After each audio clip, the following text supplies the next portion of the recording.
welcome to people in EW's Red Carpet Live. Hello, everybody.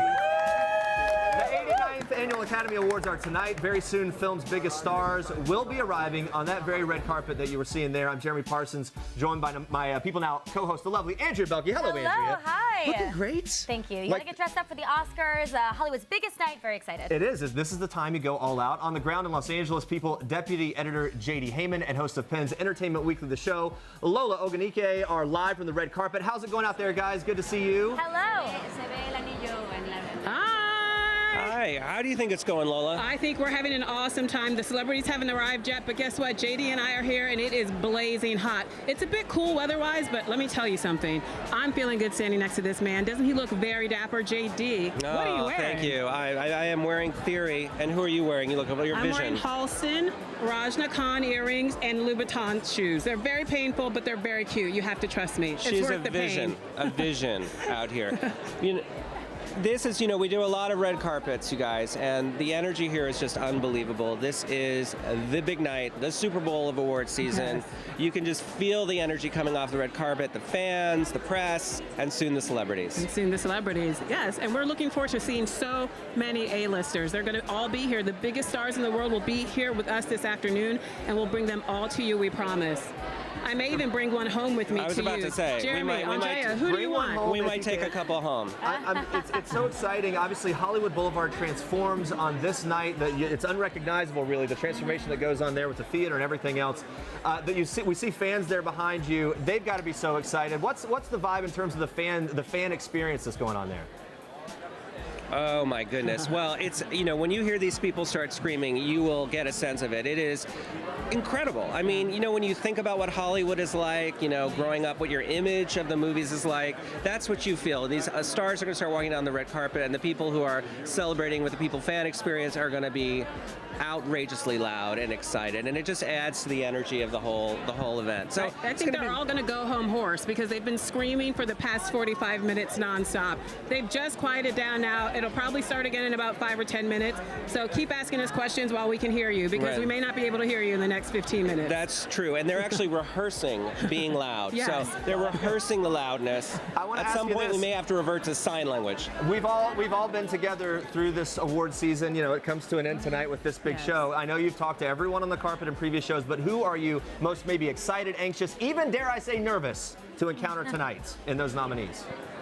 Who do you think, Lola? Well, if Ryan Gosling were to come by and ask me to jump into his arms and he lifted me up in the air like I seen out of Dirty Dancing, I wouldn't mind. I wouldn't mind seeing that either. That could happen. Crazier things have happened. Listen, it's a really interesting night because there's so many talented people here, and honestly, what a great and interesting year for films. And there are a lot of people here who are coming into this where it could be, maybe it's going to be Casey Affleck's night, maybe it's going to be Denzel Washington's night, and it could go either way, and these performances are outstanding. Man, I'll tell you, one thing that obviously was a huge headline, big storyline all last year was Oscars So White. The hashtag was everywhere, the whole thing. This year, a lot of diversity. I mean, really a 180 in many ways in terms of you look at all those leading actor, even the Best Picture nominees. What do you think the vibe is there with regard to how far we've come in a year? Well, listen, I mean, you're right. This is a big contrast from years past, recent years. It's a very diverse Oscars. And of course, you got to remember, when these movies were greenlit and put into production, we didn't know Donald Trump was going to be president. We didn't know what the issues were going to be like in the country.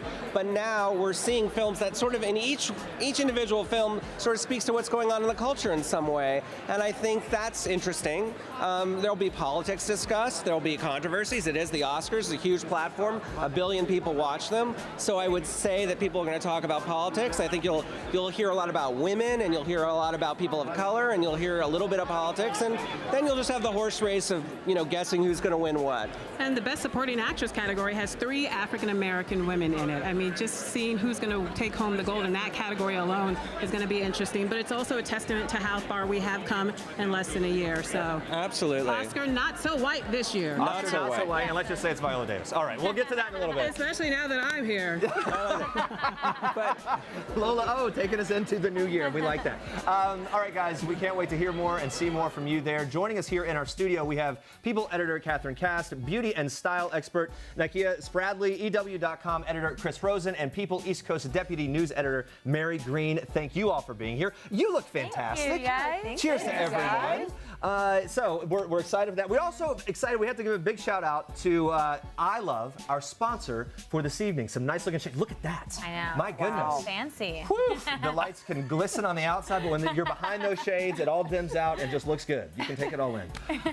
So we're excited to put those back. We will have those on throughout the night at some point. Editorial director of Timing, Style, and Entertainment Group, Jess Cagle, has been in LA all weekend preparing for the Oscars. Check out this behind-the-scenes look of what he's been up to leading up to the big event. Watch. All right, it's Saturday. We are here at the Dolby. Oscar pre-show rehearsals are just starting. As you can see, the red carpet is starting to fill up with people getting ready, setting up all of their cameras and everything. And you can also see there is plastic above us just in case it rains tomorrow, and it looks like it will. Elsewhere in LA, there are lots of nervous nominees. Meryl Streep is terrified right now, and many, many, many nervous stylists. All right, now we're trying to find my trailer, which is just kind of behind the red carpet.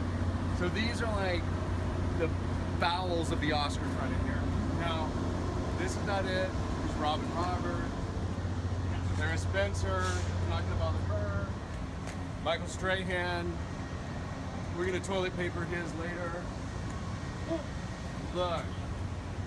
Here are all the contributors. Krista Smith and Nina Garcia and Jess Cagle. So this is where we live. There's gonna be a huge three-way.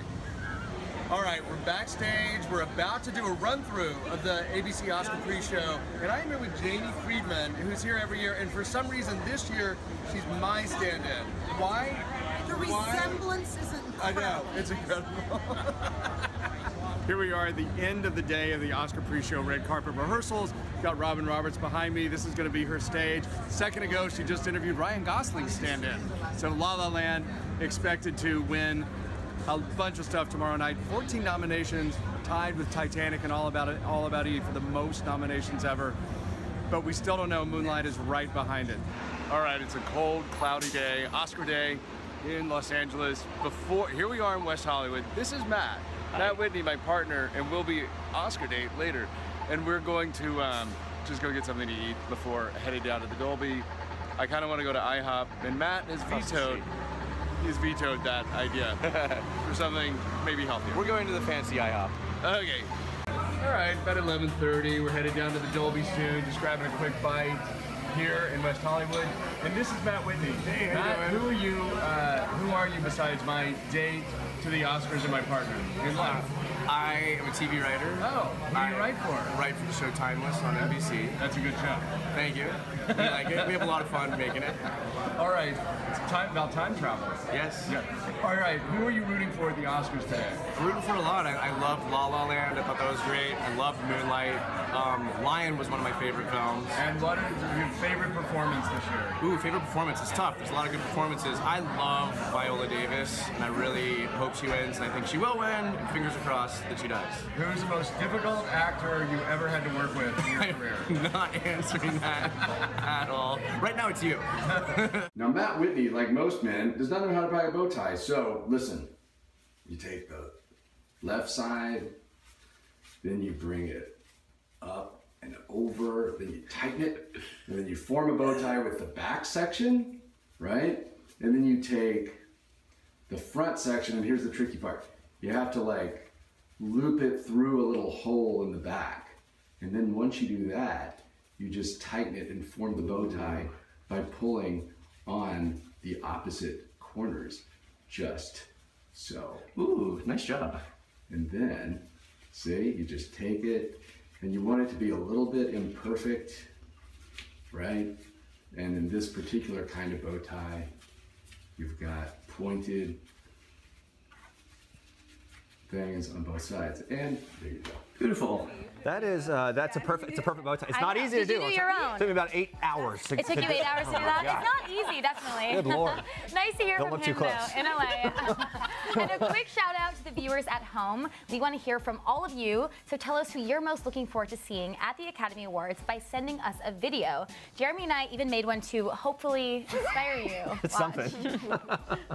I'm happy that Arrival is getting love in the Best Picture category, but I don't think it's going to win. I don't think so either. I am glad to see Lion because I love Death to Tell. It's my favorite movie. Lion all the way of the year. I know. So maybe. But here's the thing. I also think it would be awesome to see Hidden Figures emerge. And Hidden Figures is like gotten some momentum. Could it emerge as the Best Picture? Probably not. It's going to be La La Land. We'll see. Let us know who you think is going to win. See, this may be inspiring. I don't know. Stressed out about that. All right, you guys, go to burst.com/Oscars to record your own version. You'll see them on air throughout the stream and on the People Entertainment Weekly Network, also known as PEN. And hey, Facebook viewers, I'm manning your comments as well. We have people are just telling who they want to win. There's people. Eleanor says Casey Affleck. Shayna says Eddie Redmayne. So a lot of love on Facebook. Yeah. And also tweet us all your comments using the hashtag OscarsLive. So let us know your predictions and favorite looks. Eddie Redmayne, just kind of a general love for Eddie. Yeah. There's some Redmayne. all right, throughout the show, we're going to be showing you interviews from Entertainment Weekly's Prize Fighter series, where the stars and makers of tonight's biggest films tell us the untold stories behind their movies. And there's no better film to start us off than, of course, La La Land. We're going to be hearing a lot about La La Land tonight, the musical that's dominated the conversation all award season long, nominated for 14 Oscars. That's not just the most of the evening, that's a tie for the most of all time with Titanic and All About Eve. Here's Ryan Gosling, Emma Stone, writer-director Damien Chazelle. Roll the tape, Annalise. I think what worried me the most was just losing track of the characters when the musical numbers came in. Bridging that gap and making sure that the people singing those songs were the same people in the scenes that you saw beforehand, and that you didn't lose track of these characters and their relationships, that was the focus of the film and not the musical aspect of it. The music was the way to for them to express their feelings. You know, that was in service of the story, not vice versa. I think at the beginning I was really trying to nail down what exactly the tone was going to be, and I couldn't fully understand what was going to be kind of anamorphic and what was going to feel a bit more grounded and realistic. And I think that Damien balanced that incredibly well, and it eased up as we started shooting. But at first I was really kind of trying to understand what was heightened and what was realistic, because he was really bridging those two worlds. Well, I think Emma and Ryan were the perfect actors for the roles because, well, I think largely because, in a way, of the sort of worries they were expressing, the fact that they actually paid attention to things like how to bridge tones, how to make sure the characters never got lost in the numbers. It's what I was hoping for in the whole telling of the story, was that it would be a full-fledged musical, but that it would feel grounded at every moment and totally relatable and relevant. But that's what I needed, and that's what they did. 1, 2, 3. Thanks, Damien. If they meant it. It'd been a long day of press. The movie's so great, and it's good to see them kind of enjoying it together. And they interact very well. I love that. They really do. There's a lot there. All right, through People's Oscar Fan Experience Sweepstakes, hundreds of VIP subscribers are sitting front row at the red carpet. Let's check in to see how their night is going so far. Hi, I'm People Magazine staff writer Patrick Gomez here at the 2017 Academy Awards. I'm going to be talking to some People VIPs who are here for the Oscar Fan Experience. They're getting glammed up and charging their phones because they're about to head to the red carpet and watch Hollywood's biggest stars walk at the world's biggest award show. Hi, I'm Kayla Knopf from Portland, Oregon. And I'm Peggy McNulty from Colorado Springs, Colorado. And we are the VP winners, I guess, of the People Magazine sweepstakes, and we're really excited to be here. We got here yesterday morning, and we've been hanging out here all day. We got our hair done and curled, and we got free coffee and donuts, and I'm really excited about seeing Emma Stone. She's one of my favorite actresses, and hopefully she's wearing a beautiful dress, I'm sure. And last night we actually did her facial that she recommended in People Magazine, and we look amazing, obviously. So I'm excited to see her. And I'm excited to see all the dresses. and we're in the second row, so you know, I'm going to do a shout out to Brad Pitt. Yeah, he's single sure. now. He's single now. I'm available, Brad. Just no, I'm actually not, but I could be. I had to be. My name's Sergeant First Class Tyrone Marshall. I'm stationed at Fort Irwin at the National Training Center. I'm very excited to be here. This is a once-in-a-lifetime opportunity. I'm happy I got to see the red carpet and just things that you wouldn't normally get to see in my line of work. I'm looking forward to seeing what Hidden Figures does, and also Fences, and some of the other movies that I haven't had a chance to see, but I know some of the stars there. I'm hoping I see Denzel Washington and some of those actors and actresses that have put in some hard work this year, and I'm looking forward to it. The atmosphere here is just absolutely electrifying. You can feel the excitement, and I'm looking forward to seeing how the Oscars go down. Looks like they're having so much fun. Oh, Look my at goodness. You. Sweepstakes. I would wear these. It's just that I don't want to mess up my hair. No, you can't. Look. But after this, they're going on. Trust That took me. so much time. On the other hand, I think I'm just going to keep these on all night. You should. Because You look a this lot is cooler with them something on. about this that I really do love. Can I read that with these on? The sweepstakes winners will also be going to an exclusive viewing party right across the street from the show. Everyone in the Oscars fan experience will be receiving a gift bag that includes these I Love sunglasses we are currently modeling here. Yes, if you want to look like Jeremy. Panel. Yeah. By round of applause. I can see myself in it. Okay. Perfect. Look. It's a great thing that you are wearing them, Jeremy, because we're about to discuss the brightest stars in fashion. Oh, I see. The Academy So I'll be able to Awards look are at it. undoubtedly one of the most glamorous events in history. So not only is it the pinnacle of award season, it's also a celebration of Hollywood's biggest stars. Only a few moments. Sorry, I couldn't see it. Only a few moments until the red carpet opens and we get to see what everyone is wearing. But for now, let's take a look back at some of the best Oscars looks over the years. Watch.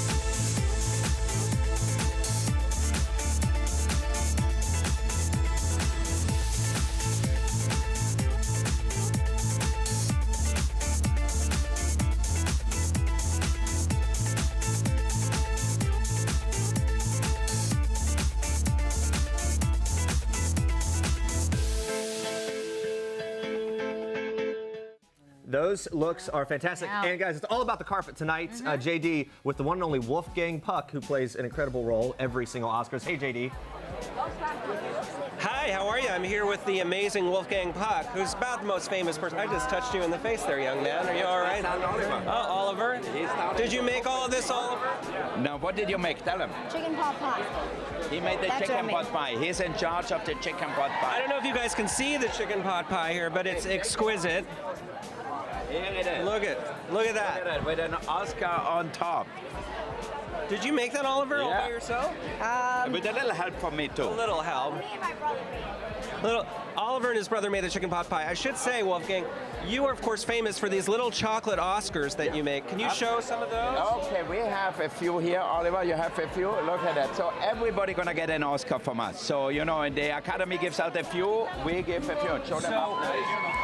When you come to the Academy Awards, you win this. Yeah, all right. Look at that.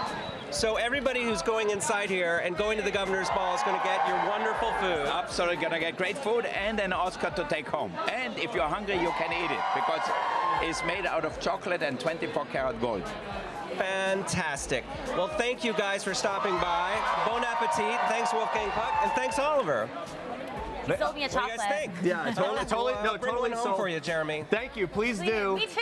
Yeah, one for Andrea as well. And I'll tell you this: every year, Wolfgang finds new creative ways to include edible gold flecks. I know. In the menu, and that's just We need that so right good. now. I know, right? Can we just order that out? Do they have those here? Okay. We can always count on stars to bring their A game to the Oscars red carpet, and tonight we have a bit of controversy. Designer Karl Lagerfeld claimed that Meryl Streep dropped out of wearing a Chanel gown in favor of a brand that would pay her. Meryl responded that this was a lie and she was awaiting an apology.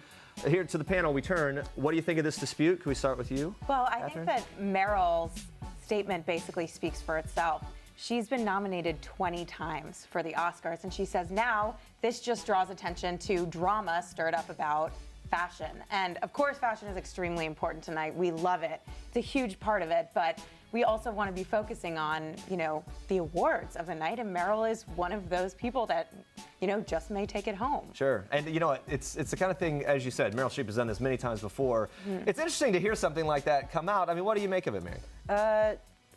I think that she was genuinely offended because Meryl Streep doesn't comment on that many things. No, right. She obviously gave a big speech at the Golden Globes, but she's been asked many times for comments on other issues and has never spoken a word of it. So you can feel how offended she was by that. And so what do you guys think? By the end of the night, is this still a headline or is it long gone and forgotten? I just think that you shouldn't come for Meryl. Like, just leave her alone. She's just, you know, What do you think? 20 noms in. Yeah, I think that this will be over when she walks the red carpet. That'll be the end of the controversy. I feel like her statement kind of spoke for itself. She does not suffer fools, and just kind of mic dropped, and that's it. Like, what is Karl Lagerfeld going to say after this?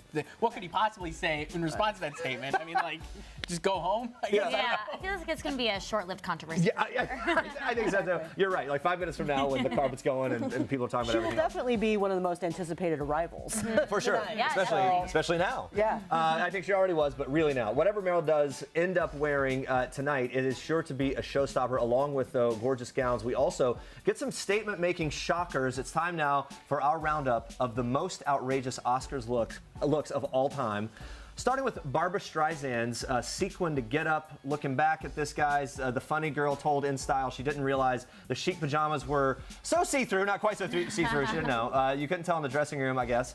This 1969 look is even risque today, I believe we could say. What do you guys think? Pushing limits or what? What do we make of it? Or were you more taken by the cuffs? I'm really taken by a lot of that. I had never looked so closely at that look before until now, and I mean, it's, you know, I appreciate somebody taking a risk at the Oscars. We'll break down more of that fashion in just a second, but Lola is heating things up on the red carpet in LA. Hi, Lola. Hi, I'm here with two divine men, Jerry O'Connell. Hello. Look at him. And the big boss, Jess Cagle's in the house. What are you dropping over there, Jerry? We just saw Jerry walking down the, Jerry has chocolate Oscars from Wolfgang Puck. Yeah. Is it edible? Oh, How does it taste? Good. Good. It's good. It's a Wolfgang Puck thing. Of course it's good. Sort of sacrilegious that I bit the head off immediately, but... What, Jerry, what happens if you don't kneel down? Right now, this is how tall. He was trying to be nice. I know, it's sad. So, guys, who are you most excited to see here this evening? Tell me. Jerry, you go first. I would love to see Miss Davis win tonight, and I would also love to see Hidden Figures win. I'm a fan of both of those, and that's about it. I love how formal he is, Miss Davis. Mr. Cagle, who would you like to see this evening? I think that Viola Davis is going to win, and I'm really looking forward to her speech. I'm excited about all of the, the songwriters from La La Land. I mean, they're fantastic. They're up against John Legend and Justin Timberlake and Lin-Manuel Miranda, so that's a fantastic category. But I'm hoping that those guys win. I mean, they've done such incredible work with La La Land and Dear Evan Hansen. So I'm excited to see those newcomers get all the exciting stuff tonight. Manuel going for the EGOT. Oh, I know. But that is a tight competition tonight. He actually has a Pulitzer, so it'll be a PGOT. Wow, I've never. Is that a first? A PGOT? It is a first. I have a Or it might be a French. I won a raffle once. Just one R. You won a raffle once. It actually could be Peugeot if it's French. Yeah, it could be. Sure. Jerry, what are you doing here on the red carpet? I'm working with Live with Kelly. Oh, yeah. Nice. We have a sick booth right over there. It's like good. It's good positioning, however you call it in your biz, and it's really fun. It's my first time doing it. I mean, they called up, and I said, sure. Well, why not? They gave me credentials. I couldn't believe it. And you've been to the Oscars before? No. Sorry, Lola. I've just taken over. I'm just gonna hang out here while you guys talk. I mean, crazy. It's funny. It's Jerry's first time at the Oscars. No way. Let me go back. Oh, you're an Oscar virgin? Hey, Jerry. Wait, are you an Oscar virgin for real? I'm sorry? Are you an Oscar virgin for real? Yes. Yeah. You crazy? What are you feeling like right now? I don't think I passed the background checks earlier to be allowed in here. It's really look. This is the biggest night here in Los Angeles, and normally I'm usually riding past complaining about the traffic, but this time around I'm part of the traffic, so it's just an honor to be here. Our little Jerry's all grown up, no longer Mr. Stand By Me. Okay, stand by me, Mr. Jess Cagle. Now talk to me about who you think is going to take home Movie of the Year. It's going to be a tight race. It is a tight race. I think it looks like La La Land because of all the predictive awards like the Producers Guild and stuff like that. But I think Moonlight has a chance. I think Hidden Figures is really gaining momentum, so it's still a tight race. But you know what? I'm good with all of those. I love all of those movies. And what a difference from last year with the Oscars So White stuff to have Hidden Figures and Fences and Moonlight nominated. 3 incredible documentaries also nominated about the Black experience. So nobody's going to be complaining about that this year, although of course there's still work to be done.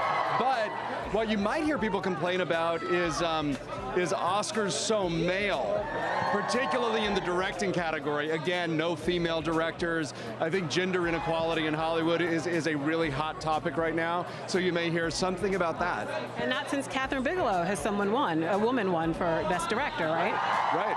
So let's switch gears and talk about what you're wearing before I let you go out there and have a great time in La La Land. Who are you wearing? You look very dapper. Although no one cares what I'm wearing, it is Ralph Lauren, which I'm very grateful for, because I get my stuff from Ralph Lauren. Oh, Blaine, saying something. All right, they're telling me that I've got to let you go and play. Yes, but find me at the after party. Oh, so good to see you. Good to Thank see you. Have a wonderful Bye, evening. Lola. Happy Have fun. Oscars! Yay! So much fun there, and of course we know that Jess was talking some about Viola Davis. The Jess Cagle interview with Viola Davis is available right now on the PEN Network. You need to check that out. And some love for Jess on Facebook, definitely. Pamela says, Jess is so great. Love his diva deep dives. Oh, nice. Love it. Let's get back to our outrageous Oscars looks. So another legendary diva made a lasting impression in 1986. The wonderful Cher is known for her boundary-pushing outfits and did not disappoint with this showgirl-inspired look. So her headpiece was 2 feet high and made out of over 800 rooster feathers. Wow. So is this a way to make a splash as a serious actress at the Oscars? What do you guys think? She did win an Oscar 2 years later.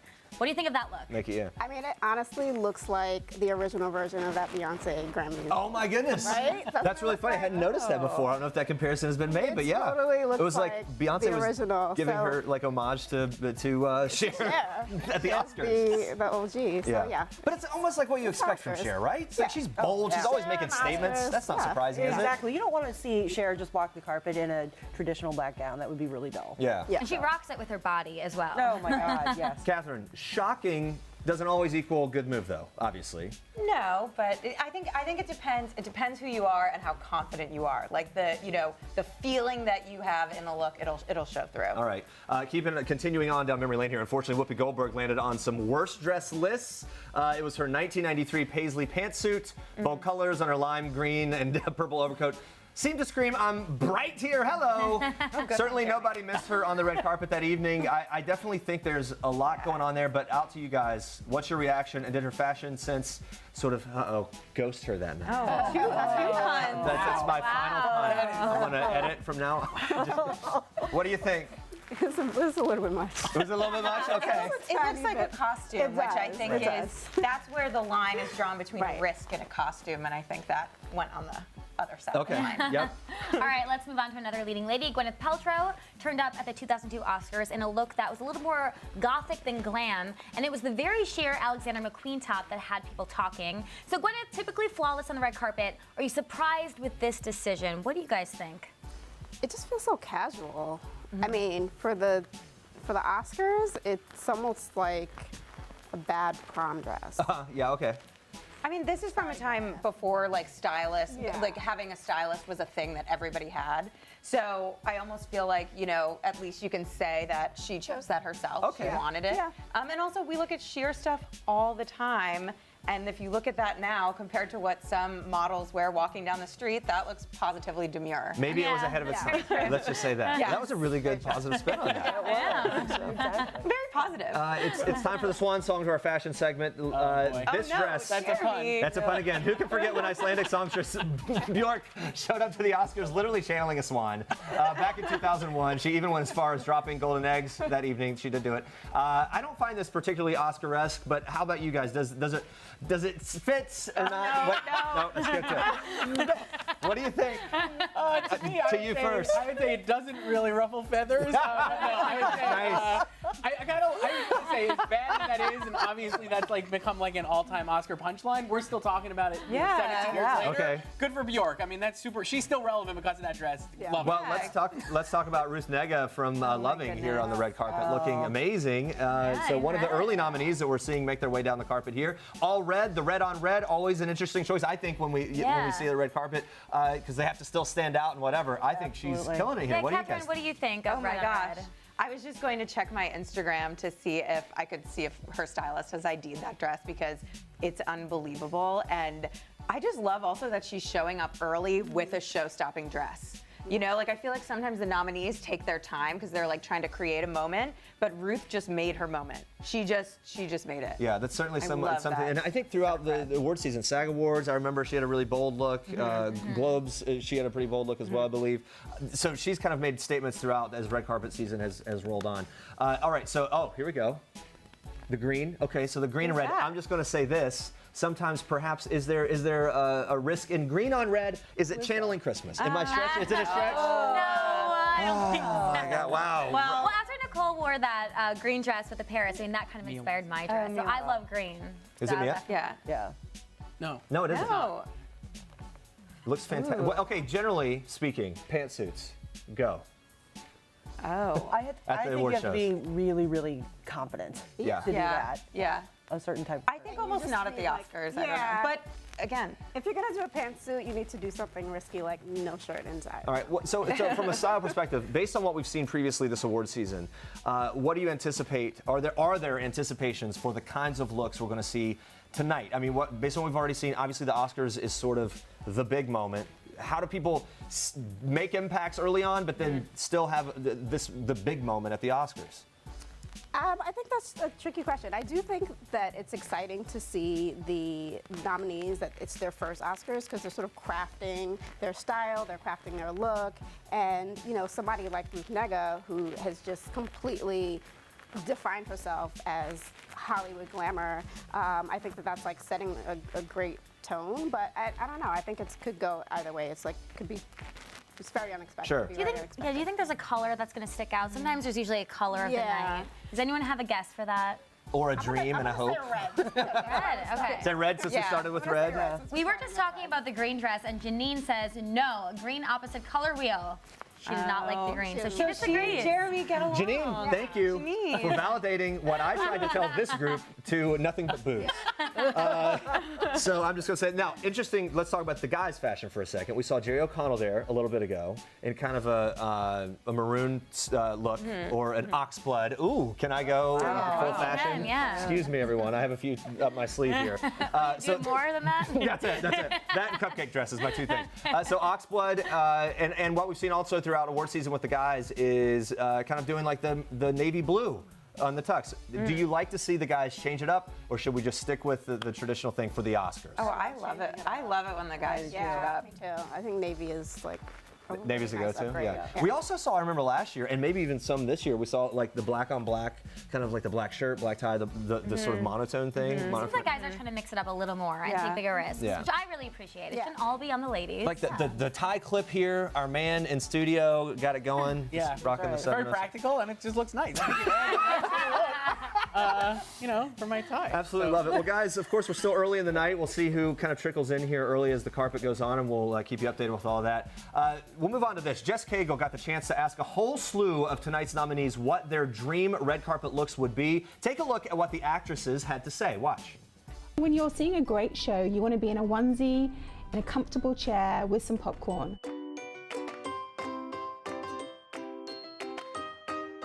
If it were socially acceptable, I would wear bling to the Oscars. a protest t-shirt. I would wear my robe and my Uggs slippers to the Oscars. I don't know. I guess I don't have something that I want to wear that's not technically socially acceptable. I do remember being at the Cannes Film Festival and Lars von Trier wanting me to put a dog collar on him and lead him out on a leash. So if it was socially acceptable, that would be kind of funny to do that to Lars von Trier. I'm happy to wear beautiful dress, beautiful gowns. Sweatpants and t-shirts with no underwear. Yeah. If it were socially acceptable, I would wear my PJs, my pajamas, my Jimmy Jams, jammies, Jim-Jims. I could go on. I would wear a onesie to the Oscars. Then you're nice and warm and comfortable, and that is how I'd like to, watch the Oscars. Or any award show for that matter. Onesies are the way forward. I know. Love Naomi Harris, looking good. And the carpet continues to roll. Andrea, some of the best commentary, of course, is on social media. Yes. What are you hearing and seeing on Facebook? Yes, so a lot of Oscar talk all over the interwebs. So Jessica Biel just posted this Instagram, well not just, but a couple hours ago, saying sweating for the red carpet starts early because the need for after-party pizza is real. Look at her working out. Love it. And then we have... Wow, that's intense. Yeah, I know. I can't tell the boomer. He posted warm up, #Oscars. Look at his moves. I'm liking it a lot. And then the Academy posted this, says this is going to look a lot different in a few hours. Well, as we see, it's already looking a lot different. And last but not least, Haley Steinfeld on Instagram posted tonight, I'm taking over. The story is a journey through the second Oscars experience 6 years later. That's okay. That's a nice little throwback there. She's like a little princess. It looks beautiful. I know, definitely. It's really nice. So you guys, grab your phone, head to burst.com/Oscars to record a video with your thoughts. You can also share what's on your mind by using the #OscarsLive all night. Let's check back in now with the burst sent in by our Oscars fan experience winners. Watch. All right, hello people. My name is Susan Leahy and I am so excited to be here. This is an amazing event behind the Oscars here. We're at the bleachers, gonna go see all the stars come in. Just got my hair did. My sister's from New Jersey and she's here with me. I'm from LA, she's from New Jersey, and we're having a little bit of a glamorous time. So thank you for all of this. We're loving it. I'm gonna go take some pictures with a boa. So we'll see you later. Bye. Hi, my name is Heidi Wolfhart and I'm from Pleasant Valley, New York. Hi, my name is Gina Spagnoli and I'm from LaGrange, New York. And we are having an amazing time here. People Magazine has done such a great job. They keep us active the whole time. It's been a blast. We got our hair done. We're online to get our tarot cards read. They have a charging station so we can take pictures all day long, and we're meeting amazing people. Really nice people from all over. We're at the Oscars and we're so excited! Wow, they're having such a good time, The tarot cards part. That sounds like a great time. It does. They're getting their hair, getting the tarot, Same little thing. future reading, the whole thing. Wow, guys. So the carpet continues to unfold and stars are coming down. Writer, reporter Maria Yagato went on a month-long journey to get red carpet ready. For the first 3 weeks, Maria went gluten and dairy-free, body sugared, got a microneedle facial. I didn't even know about the body sugar. Got microneedle facial, eyelash extensions, a beauty IV drip, and a colon hydrotherapy treatment, among other things. There's no video. What? Yeah, there's no video of that. I don't think we're going to spare everyone. Take a look at how she finished her month of preparation. Watch this. Beautiful, red carpet ready. Perfect. That looks just like me.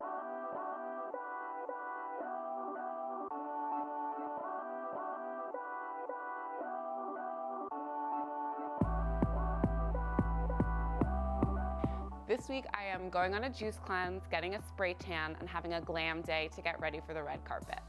It's been an exhausting month, and that's from the heart. Hi, I'm here with Sophie Evans, who is a skin finishing expert at St. Tropez, and she's here to get me red carpet ready. So we're going to get you glowing, Maria, from head to toe. We could get you even more voluptuous if you really want I'm to. so ready for that. And you said you can put abs on me as well, right? We can do abs, we can make your cleavage look bigger, we can make your butt look like it's more great. lifted.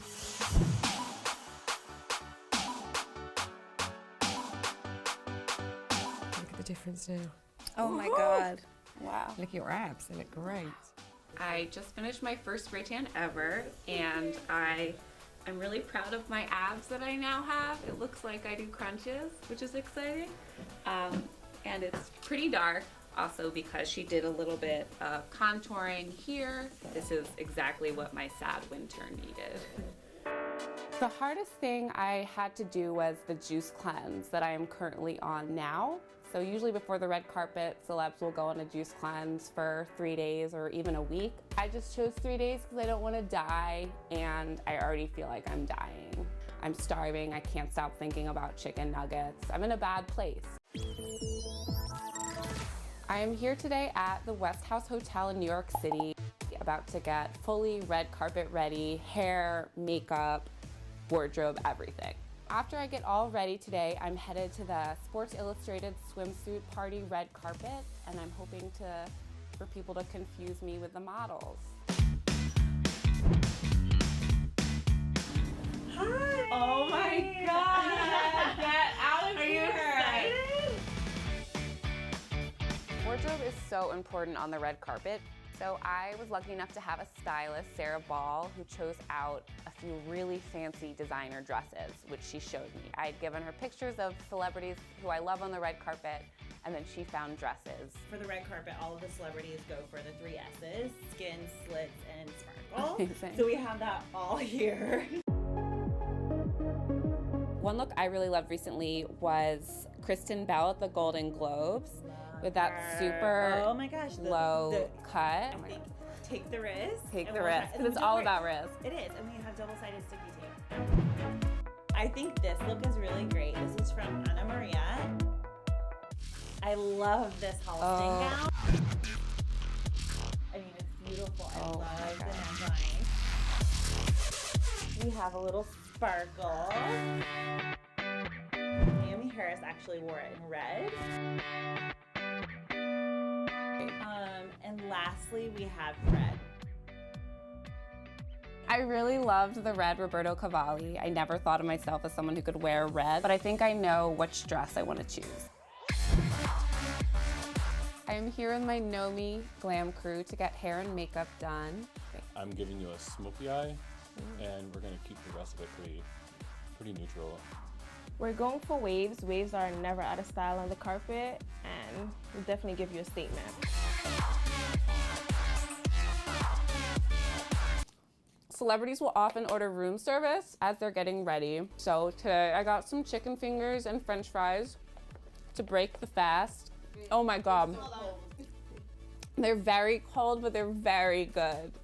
So trying to remain calm, we are running very much behind schedule, but that's very A-list of us. The Jeopardy music is playing in my head. I love it. So beautiful. So into it. I love this. I love that we chose the Halston. It's perfect. It's perfect for the red carpet. Okay, cool. So we want to pick some shoes. Yes. So we're going to go with the Tamara Melon. Oh my God, these earrings. What actually fits? So I think I'll feel confident next to a bunch of models on the red carpet, and maybe I'll even get confused for one. So after a full day of getting glam, hair, makeup, dress, more boob contouring, everything, we headed to an actual red carpet, and I went to the Sports Illustrated swimsuit edition party. I will say that moment when I saw myself in the dress with the hair and makeup, it was just the best feeling. I'm very cold right now, but this is not as uncomfortable as my colonic, so I'm thrilled. I feel great. Thank you. So I was on the red carpet with actual models, including Chrissy Teigen, Ashley Graham. At the end of these 4 weeks, I feel incredibly powerful and strong, and I can really do anything, is how I feel.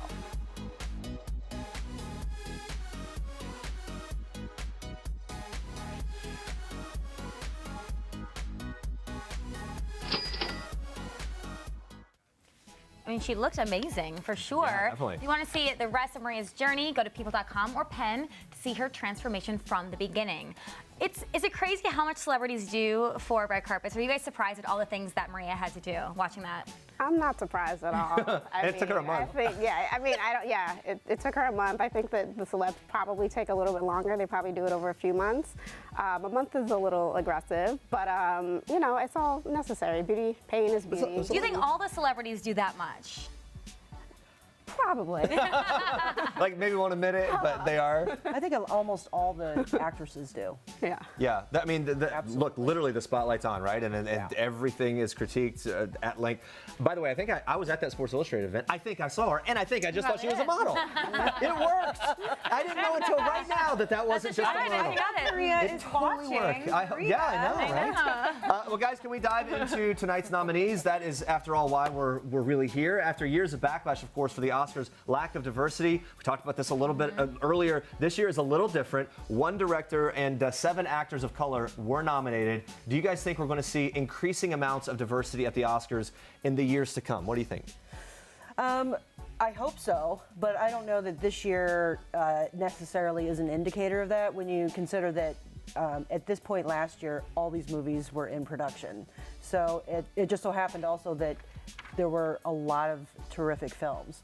So hopefully this year does show, though, that Hollywood should continue to make diverse films. And what's interesting about it is, as you mentioned, a lot of these were already in production, but we're being introduced to more and more diverse actors and actresses that perhaps haven't had the spotlight quite like they're getting now. Chris, do you think that this bodes well for future? What's your take? Yeah, I mean, this year we saw Ruth Negga earlier. I mean, like a lot of new stars are created in this year during award season. I think Mahershala Ali, Ruth Negga, Barry Jenkins, director of Moonlight. I feel like, if anything, these people, but based off of this year, will get more and more work, hopefully, in the future, and that will bode well for diversity in Hollywood. I think, also a movie like Hidden Figures, which made so much money at the box office, is like a big indicator of, hey, people want these stories, there is an audience for these stories, and Hollywood loves money, so they will continue to make these movies if they're going to make money, and that's a great sign. I was just going to say, I think the big key was Hidden Figures making so much money at the box office, because Hollywood will be happy to greenlight anything that makes money. Yeah. Well, and you know what? The lifespan of Hidden Figures has been interesting because it's really grown in momentum through award season, and it's a kind of almost a sleeper. At first, it sort of came out quietly, and then has got more and more recognition as award season has gone. So that helps. Well, while the Academy is making strides to represent more diverse films, Essence celebrated Black women in Hollywood at the 10th anniversary of their annual event. Watch this.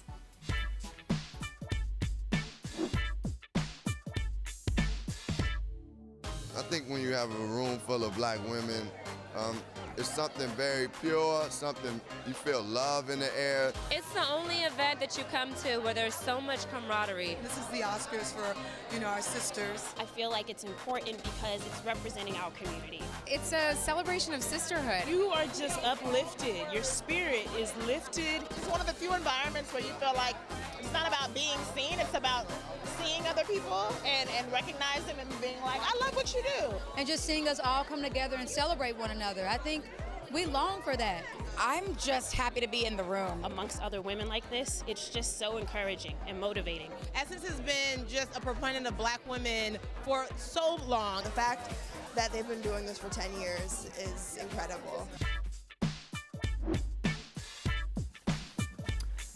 Such a cool event. So great to hear from all those people. Robin Roberts making her way down. Looking nice and gold. Yeah. Robin always, I feel like she's always very striking when she's on the carpet. She does it well, no doubt about that. Flowers gold on the is a really straps, good I color. like it a lot. Yeah. You like the the gold is a really good color. I would love to, if that's the trend for the carpet, I would love to see that. Gold. She looks like an Oscar, yeah. Also, amazing posture. I feel like my mom's probably watching right now and telling me. That's what you need to wear a dress like that. You got to stand up straight. Yeah. Right. Oh, awesome. Golds, metallics have been big. Oh, I don't know what we have coming here. Oh. We'll find out more about that. Let's dive in as we continue to watch this unfold on the carpet. We'll dive into the biggest award of the night. Obviously, Best Picture. And Robin Roberts took a glance back, not so sure either. So Best Picture. The predictions, obviously, La La Land seems like the front runner, won every single award it was nominated for at the Golden Globes. Is it a shoe-in here? Is Moonlight a possibility? What do we think? Start with you. I'll start first. I'm going to say La La Land is definitely going to win. I would think there's no doubt in my mind. It has 14 nominations, most ever, tied with Titanic and All About Eve. I think it's won all the precursor awards that it's needed to win. So to me, it's definitely going to win. I would say if we're going to do a dark horse contender for an upset, despite Moonlight having 8 nominations, I actually would go with Hidden Figures. And we were just talking about it. Yeah. I think if award season was another month, which I don't think any of us could actually stand, but if it was another month, you could have made the case that Hidden Figures maybe would have caught up and toppled La La Land just because it's so beloved and it made so much money and it's like a really strong film, and it won at SAG Awards. It won the best ensemble, so that is a big cast that people like, but I still think La La Land's going to win. Kind of fun to see. Yeah, go ahead. I agree with Chris. Actually, I could see Barry Jenkins, I could see Moonlight and La La Land splitting the big awards, where Barry Jenkins takes home Best Director and La La Land takes home Best Picture. Wait, Mary, I feel like you've changed your tune on that. Has there been a flip-flop here in the ranks? Flip-flop. I think you're flip-flopping. Well, I think Damien Chazelle deserves that. La La Land was my favorite movie of the year, and I thought it was just an incredible feat all the way around. But Barry Jenkins' masterful directing to get the performances out of the cast that he did. In Moonlight. Yeah. Well, and interesting that La La Land won the Globe for musical comedy. Moonlight won drama. So tonight they kind of get this opportunity to face off in light. That would lend to your theory, right? That there would be some split. One gets director, one gets best picture. Absolutely. Seems like Best Picture goes La La Land. Okay, fine. So no chance of Lion sneaking in. I'm sorry, Lion was my favorite of the No, year. it was so good. It truly was so But I amazing. don't hear it on your list, so whatever. I'm done with you guys. But Lion is nominated for 6 awards tonight, including Best Picture, and we have a behind-the-scenes look at one of its stars getting ready. So let's see how Priyanka Bose is preparing for the red carpet. Watch.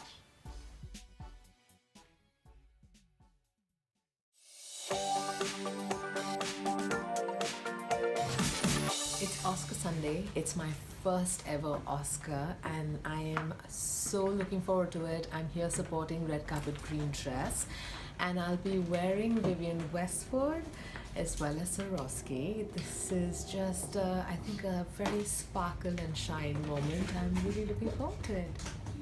Ooh, little snapshot She's there of what really it takes. great. Really great in the movie. Getting into the acting categories, guys, supporting actress is the only one where every nominee comes from one of the Best Picture nominations. That's proof of how really strong this category is. Viola Davis has been on a winning streak, taking home both the Golden Globe and the SAG Award for Best Supporting Actress. Do you think she's going to go for 3 here, knock it over the fences? What do we think? Okay, fences. There it is. Wow. Well done. Goodness. Look, Viola's a front runner. There's no doubt about it. It's kind of just hands down, isn't it? Yeah, I can't imagine. Okay, wow. I would love it. I absolutely would love to see Viola win, but I do have to say, maybe this is just my own personal preference, but Naomi Harris in Moonlight was incredible. She really was incredible and totally transformed in that role. Completely She kind of, I know it's a cliche thing to say, she disappeared into it. She did. Yeah, I mean, yeah. and she was in that, it's almost simultaneously, she was in that other movie with Will Smith. Wow. Collateral Beauty. That says a lot for the movie that I can't remember. I actually like that movie a lot, even though it was like a holiday, like feel good, or feel bad, but then feel good. Anyway, the point Really is, tough category. It's two a really different tough. roles where she owned it and really stuck out in Moonlight for sure. Yeah. If Viola doesn't win, though, I think it would rank as one of the top 3 biggest upsets in the history of the Oscars. I mean, she's a very heavy favorite. Yeah. Do you think it's possible there could be an upset in this category? And who would it be? If I were to guess, and I know that she's on Gold Derby, she's class, but I could see maybe Octavia Spencer because the Academy loves her. She already has an Oscar. She has one, right? Yeah. Or maybe Michelle Williams for Okay. that one knockout scene in Manchester. Yeah. All right. Let's move on to Best Supporting Actor. It's one of the races that could be a bit up in the air.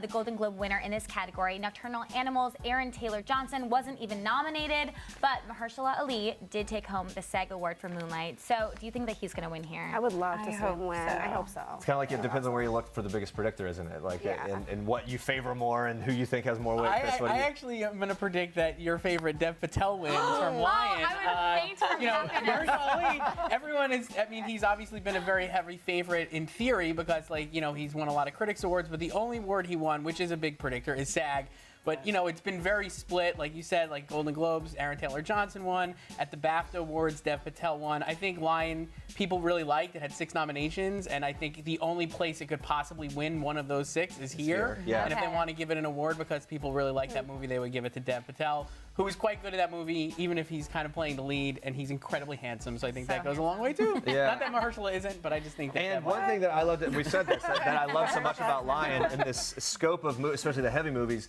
is it had so much great resolution, unlike some of the other top contenders that took us through an emotional journey and then just left us out to dry. Like Manchester and Moonlight, I felt like I wanted more resolution from both those movies. Lion gave it to me. I know.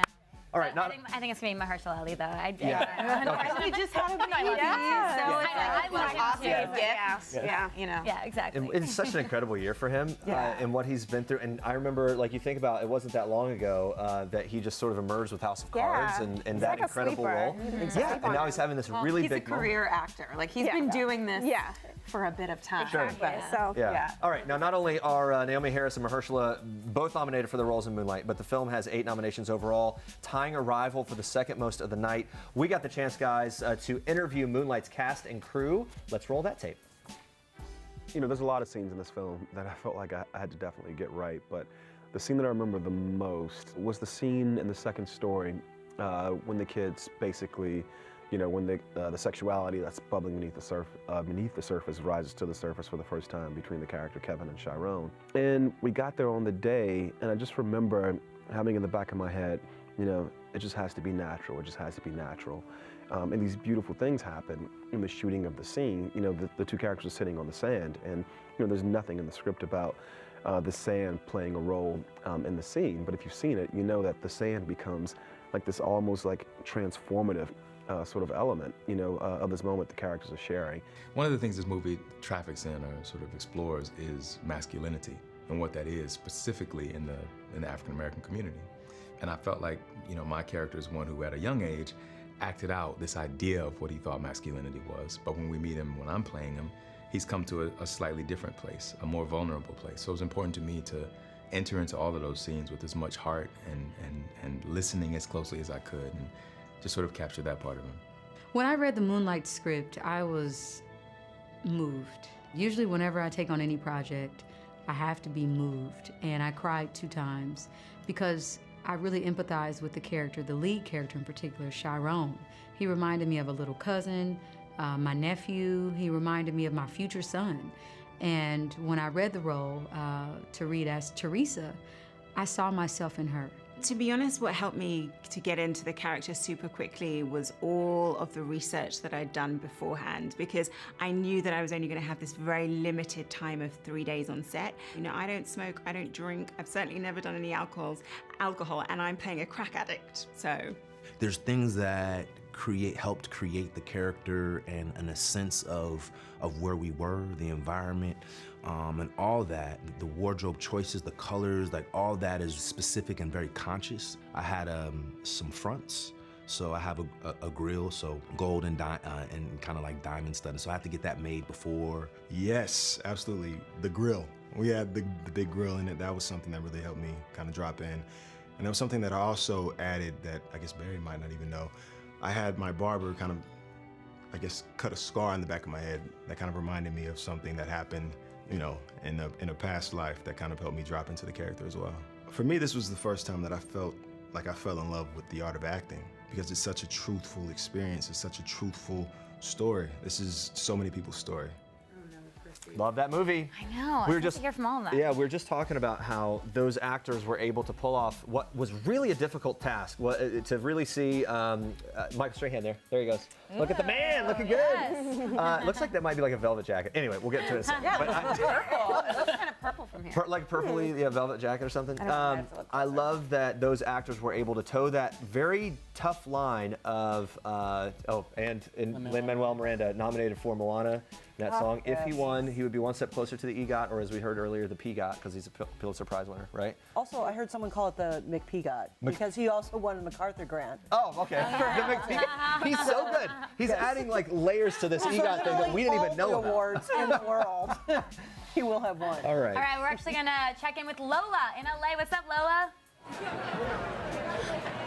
Hi, guys. guys. It's a little crazy. It's a little hectic here. But guess who's back? My friend Lucas Hedges. We go all the way back to the SAG Awards. Now, I rubbed your head for good luck last time. Can I do it again? Please.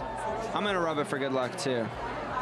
Even better. So you're only 20 years old, and you're the youngest person nominated in your category. How does that feel for you to be the newbie on the block, and you're at the Oscars? I mean, I think it fills me with a lot of hope and at the same time a lot of doubt. It's sort of like, this is amazing, but like, what it makes me think, like, where does one go from here? It's sort of a tough next move. So fortunately I'm doing a play right now, and I get to just go home and finish that and get back to work. But this is all awesome. Yeah. When you look at the crowd behind you, what are you thinking? They're loud, the red carpet's crazy. I mean, can you take it all in? I actually think I'm getting pretty good at it. I mean, I don't know if I'm taking it all in, but I can tell you that I'm really enjoying myself, which maybe is a sign that I'm just taking it all in. But the craziest thing is seeing all of the other actors, and that's what gets me so excited is to see like how beautiful everyone looks. Like Ruth Negga is like stunning in this gorgeous red dress. Are you going to hit on her tonight? I don't know. I mean, I don't know if I have enough confidence to do that. I'd probably just get really nervous and say something stupid, but yeah. Now, is it true that you juggle and you play squash? That's what I read. Yes. So if this didn't work out for you, because clearly it's working, would you have been a juggler, a squash player? What would have happened? If this didn't work out for me, there was a time in my life when I would have really wanted to be a squash player, but I don't know if that time really exists anymore. Although the one thing I can compare this to is when I came back from this whole event, is when I came back from behind and won this massive tournament when I was like 12 years old. It was the best day of my life. And something about today feels kind of like that. It feels like similarly triumphant. Yeah. I'm so proud of you. I can't wait to see how big you become. This is only the beginning. Have a great, great Oscars. Happy Oscars! Thank you. Have a good one, guys. Yeah, thank you. Bye. He's so sweet. Really great. Also, Lucas Hedges, everybody. Lucas Hedges. Thank you so much. He's one of those actors that really is benefiting from this award season. Nobody had a clue who he was before. Not only do we know now, but we also know that the kid can hold his own up against someone like Casey Affleck, who's a really talented actor. Absolutely. This has been a huge breakout year for him. He was so engaging in Manchester by the Sea. So. And as you mentioned, Chris looks a whole heck of a lot like Jesse Eisenberg. He really does. He's uncanny to me. I mean, he can play Jesse in the Batman vs. Superman American Crime Story miniseries that Ryan Murphy maybe will do next year. I think we have Viggo Mortensen there, right, guys? Yeah. And he is nominated with... Captain Fantastic, which has made kind of a splash here. Mary, what did you think of Captain Fantastic? And to me, that was something that kind of came out of nowhere. Absolutely. I don't think most of us really paid much attention to it when it was first released. It's one of those movies that grew through word of mouth, and Viggo's amazing performance. He does such a good job with all of the kids. I said this before, but like I feel like those kids and that family exist somewhere right now because it was so believable, just out in the woods right now. But he does such a good job with everybody. I hope they're safe out there. It never bodes well. Wait, what do we have here? We have some stuffed animals, some pandas making their way. Okay. You never know what's going to happen. It's like you always find out later what the story was. What the symbol is. Jackie Chan. Yeah. That's weird. Okay, JD Heyman on the red carpet with someone else. Hey, JD. Hi, how are you? We are here with Auli'i Cravalho from Moana. How are you? Me, I'm great, and you did a wonderful job on my... I practiced that for a long time, Auli'i. So what is it like to be part of the whole experience of Moana? I mean, this has been huge for you. Yes, it has been absolutely incredible. I am so honored to be here tonight to be performing with Lin-Manuel Miranda. I mean, I am absolutely living the dream. I got to put on a gold sparkly dress and have my hair and makeup done and my nails. I mean, it's... Tell me a little bit about that dress. I am wearing Reuben Singer. My stylist worked with Reuben Singer on this dress. I'm wearing Maxior for my jewels, and then Jimmy Choo for my Hecka high heels that you can't see right now, as well as my clutch. Well, you are towering in your high heels. I can see that. You must be about 7 feet tall now, right? about that? We'll round way up, yeah. How important do you think it is to represent the Hawaiian culture in a mass product like Moana? I mean, this is a movie that really tried to get certain aspects of Hawaiian culture right. Absolutely. Moana is inspired by all of Polynesia, the entire Polynesian culture, and I'm very honored to be a part of it. It's about time everyone knew just how amazing we were. Wonderful. And is there any movie tonight that you are particularly rooting for in terms of the Oscars, other performances? Moana. Moana. I might be a little biased, but Might be a little biased. forgive me. Besides Moana. La La Land. La La Land. All right. Or Hidden Figures. Oh, I love it. Oh, there's so many. Now I'm in the hot seat. Oh, I can't decide. Well, I'll give you a little time to think about it and have a great Oscars. Thank you so much. Thank you. Nice meeting you. Nice meeting you. I will tell you this, Moana is basically on loop at my house right now. My girls just discovered it, and so I am maybe more happy to see her than anyone tonight. She looks very great. I mean, she's really embracing the whole red carpet thing. I interviewed her right before Moana came out or whatever, and she was the sweetest ever. So it's kind of nice to see her grow up now with Moana. Brand new on the scene and a voice like none other. Oh, That girl just blew that movie away. It was incredible. She also got to have Lin-Manuel Miranda write songs for her. Doesn't I hurt. was gonna say. Does not It was hurt. like for Moana too. I mean, it was her first audition ever, so it was kind of crazy. So when I talked to her, she was very just in awe of everything that was going on, like being in a movie with The Rock and everything. It was really cool. Yeah, and Dwayne Johnson is involved tonight in presenting as well, I believe, at the Oscars. So I saw him Snapchatting and Instagramming some of his rehearsals earlier there yesterday. That guy's hilarious. I love everything he does, and he's amazing. And he can sing. And he can sing. He's the sexiest man alive. And people sexy. What can he not do? Including, super sexy. Can we talk about the Best Actor category, guys? This is another one that is obviously not so easy to predict, maybe, for some. Ryan Gosling won the Globe for musical or comedy. Casey Affleck won the Globe for drama. Tonight, they kind of face off. It's kind of nice to that, but we don't want to discount Denzel Washington, of course, as well. What an incredible category. Out of the gate, Chris, what say you?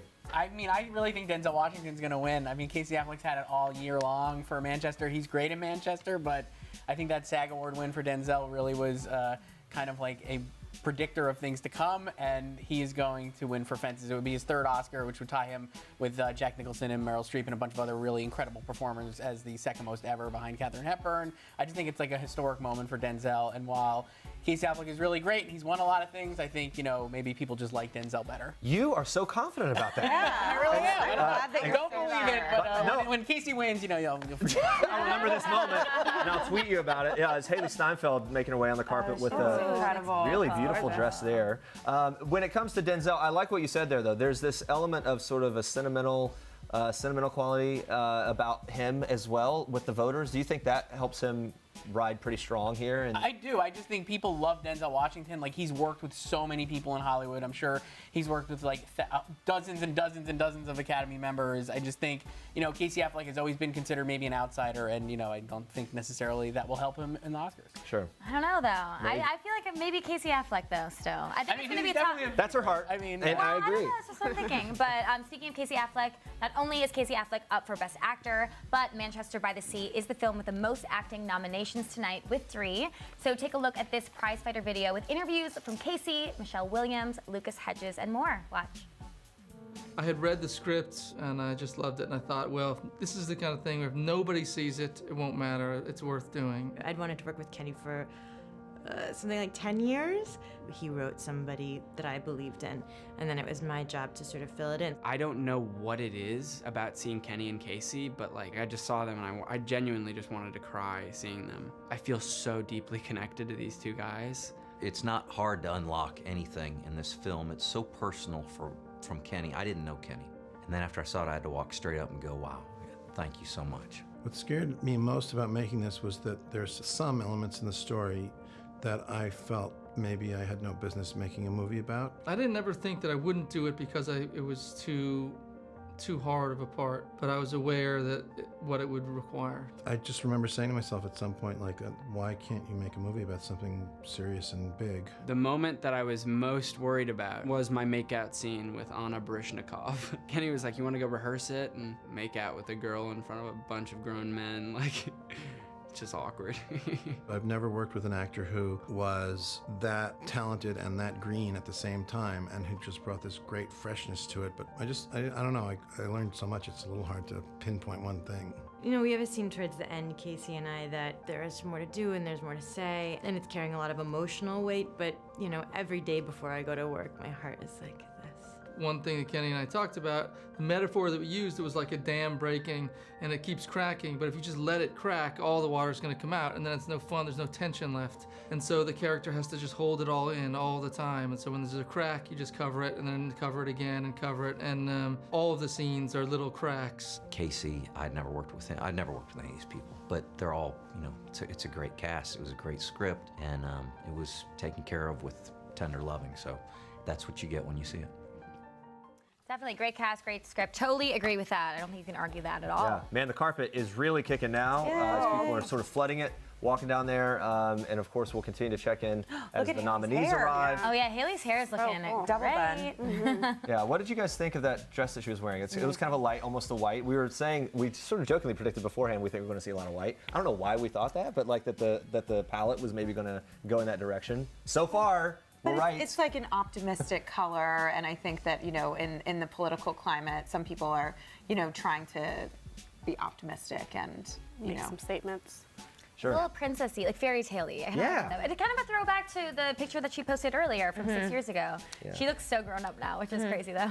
Okay, when it comes to Best Actress, this is a good one. La La Land's Emma Stone is the only performance in the category that comes from a Best Picture nominee, like Viola Davis, who's up for Supporting Actress. Emma is the only other nominee this year who's taken home the Golden Globe and the SAG Award for her role. Is she the biggest lock of the night? Oh, Go ahead. I think Viola Davis is the biggest lock of the night. Okay, right. But in the other category. Right. But yeah, I think that Emma's pretty much a lock. Of course, ironically, it could be Natalie Portman, just because now that she can't attend the Oscars. Right, Natalie Portman is not going to be at the. She announced she's not going to be at the Oscars. She's very pregnant, and those are all the things involved there. So it'd be incredibly ironic. Last time she was pregnant, she did attend the Oscars, and she did win an Oscar. So we'll see. Maybe she'll come through. She was stunning. By the way, as we continue, obviously we always look at the fashion. She was stunning over the past few award shows that she attended. So you know what? She deserves the night off. She's made her mark. Her work speaks for itself. She's an incredible actress. Stay at home and enjoy watching. All right, we have to talk about what's going on online, on the interwebs. You guys like that word? I love that word. Thank you for doing that. So the Academy posted this picture, Jimmy Kimmel. It says, some signs that you were in the Dolby Theater or on the red carpet. Who is excited for Jimmy Kimmel tonight? No, I think it's going to be great. Yes, and then this follows up with Ellen on Instagram, wishing him good luck, saying good luck to my friend Jimmy Kimmel. He'll be the belle of the ball, well, the belle of the #Oscars. And then we have John Legend saying photo from Friday's Oscars rehearsal, #La La Land.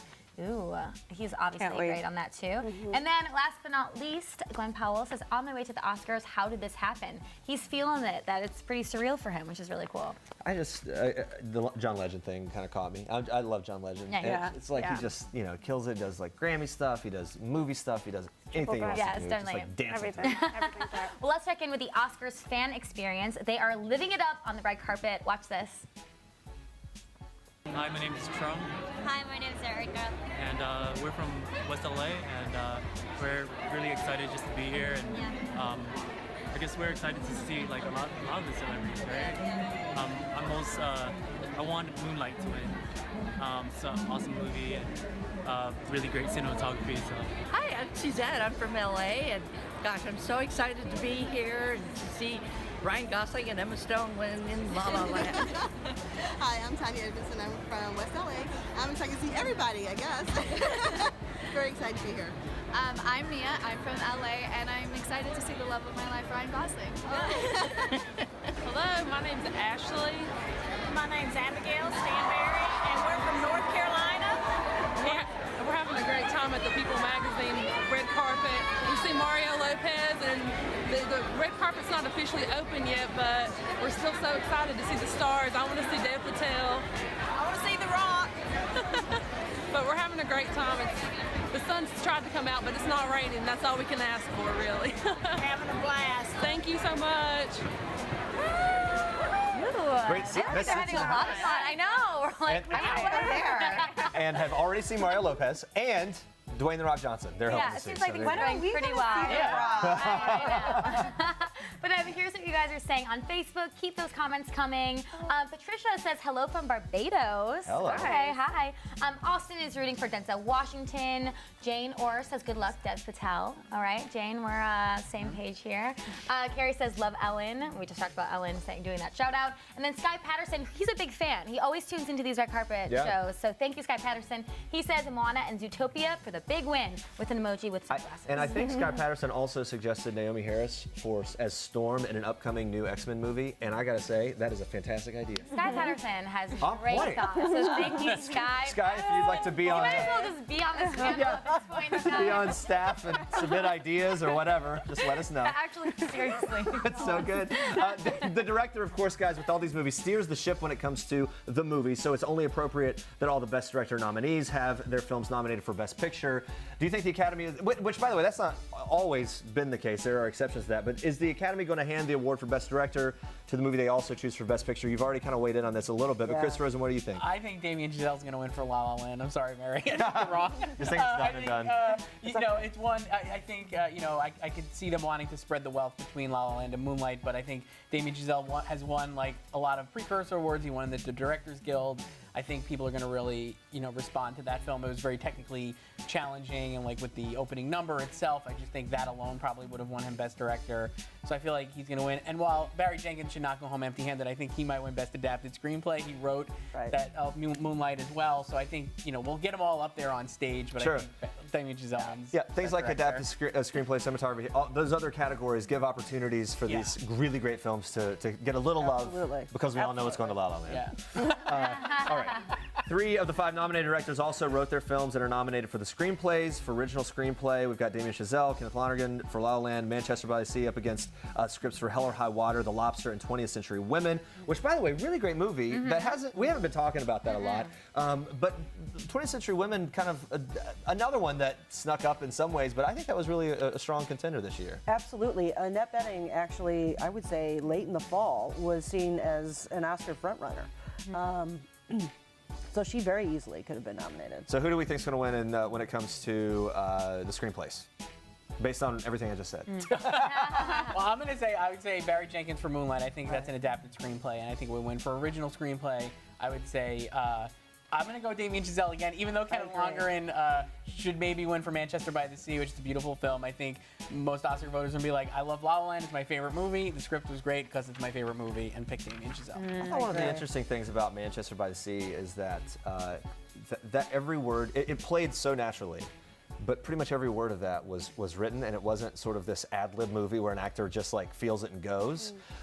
And for what they were able to do and the emotion and the genuine feeling of that emotion, I think that's really impressive writing. And anyway, that's where I fall on that. Did you guys care? Clearly you did. Not one comment in agreement. Let's move on. The award for Best Original Song, it's always a fun one. Yeah, Mary Green's like, absolutely not. You just keep on talking, pal, and I don't agree. So Best Original Song, this is always a fun one, even more so in a year when La La Land dominating the conversation. Tonight, though, lots of big stars. Justin Timberlake, Sting, Lin-Manuel Miranda, they're all performing nominated songs. John Legend, we mentioned before, performing 2 from La La Land. Excited for that. Ryan Gosling, Emma Stone sung the songs in the film.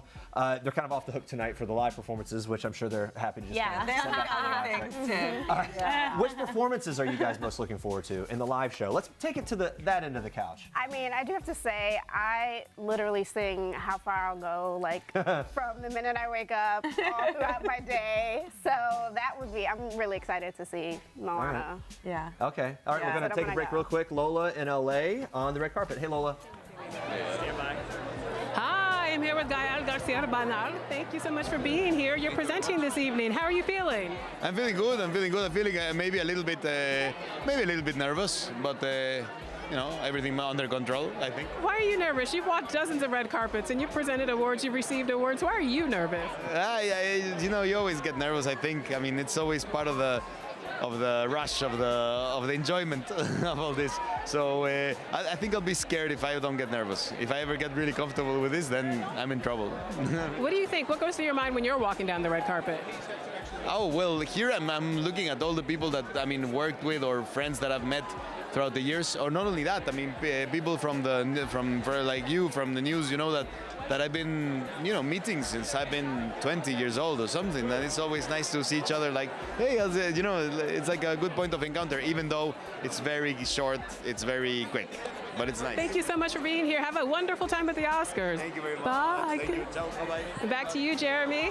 Gael Garcia Bernal, fantastic. Lola, Andrea, he was easy on the eyes. That was very easy on the Not eyes. bad to look at. Yeah, are you getting all warm now, Lola? Yes, it's a tough job, but somebody had to do it, and I'm glad that somebody was me. Lola, let's talk. Yeah, JD's making his way in there. But Lola, let's talk about what you're seeing now. Obviously, the crowd is there. I feel like the excitement is much more than it was about an hour ago at this time we were talking to you. What are you feeling? It's very electric. It's heating up. A number of stars are here. I think if you can see Ruth Nega's over my shoulder over there, she looks fabulous in red. And then there are some people over here to my left. I'm not quite sure what they're wearing. It's very elaborate. There are feathers involved. There are headdresses involved. Oh. There's a lot going on. So yeah, a lot of sequins, a lot of sparkles, a lot of smiles, a lot of energy. So I'm very happy to be here. No, that's really good. If you can't tell. I can tell. And there's Gael. I can totally tell. We have seen many of the nominees. You know, obviously, guys, that carpet is a really long carpet. They shut down a big portion of Hollywood Boulevard right there in front of the theater. And what we've seen are some of the nominees coming in. They're getting the fashion cam, the pictures and everything. Then they'll make their way on down the carpet, talking to what really are like hundreds of media outlets from all around the world. Ooh, there's This Sunny. kid, Sunny Paywar, played young Saru in Lion. One of the, and let's just give him the award for most adorable breakout of the year. Yes. Hands down. Oh, look at him. His time is a little better than yours, too. You better watch it. He's such an incredible actor for being so young. It was so shocking, for sure. All right, He definitely gets the Jacob Tremblay Award for He does. Oh, yeah. Best Newcomer. This year's Jacob Tremblay for Look sure. how sweet he is with his little smile. Isn't it great that That's my favorite part.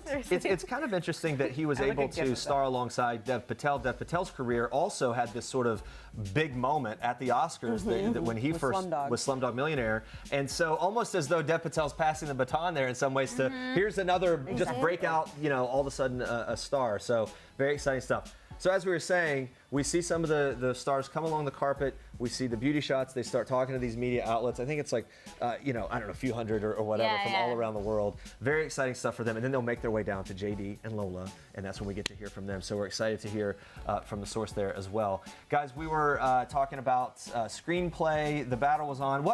Let's pick up with you, Catherine, and what you feel for, what are you looking forward to in terms of the song, the song of the year, and the performances tonight that you're maybe excited I just can't wait to see John Legend's rendition of these La La Land songs, because when I saw the movie, I was I saw it pretty late in the game after we knew that John Legend was going to be performing them. So although I loved Ryan and Emma singing them, I kept thinking in my head, I was like, just imagine John's going to be doing this. He's just going to kill it. But I also love John performing because it means that Chrissy Teigen will be in attendance, and she's actually been to 4 Oscars in a row, which is kind of crazy to imagine. Right. But yes, and I can't wait to see what she's wearing. And the best thing about Chrissy Teigen too is her drunk, hopefully, her drunk cheating in videos after the award best thing about shows. Chrissy Teigen is going to be Well, her drunk in terms of the entertainment that she gives us, there's no doubt about it. And she's proud of it.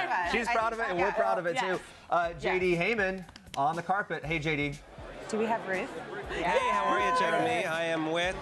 I'm with the lovely Ruth Nega, who is wearing this beautiful red dress, and these earrings are amazing. I know. And like all through your hair too. What are all these jewels? These are for Gemfields. I renew Earth for Gemfields, and they're sustainable and ethical, so I wear them. And I'm wearing a custom-made Valentino gown. Well, it's amazing and it's beautiful. I want to talk a little bit about your choice and accessory of an ACLU ribbon. Tell us a little bit about what motivated It's the that. American Civil Liberties Union, and well, my, basic love of human rights, civil liberties, civil rights, and that's what they champion. And they're a big part of our film, In our film features 2 American Civil Liberties Union lawyers who changed the Constitution of the United States of America for the better. And I'm all for that. Now, we should say that you are Irish, and you came into this movie, which is a deep part of our own civil rights history. Did you have any familiarity with this story, with the civil rights? Yes, I did. I have an interest in American history, all history, and I find American history fascinating. And I happened upon Mildred's obituary, and it was very slim, and it mentioned that she invalidated these terrible miscegenation laws, anti-miscegenation laws, and I couldn't believe, I tried to search for more about her and I couldn't find it, and I couldn't believe it.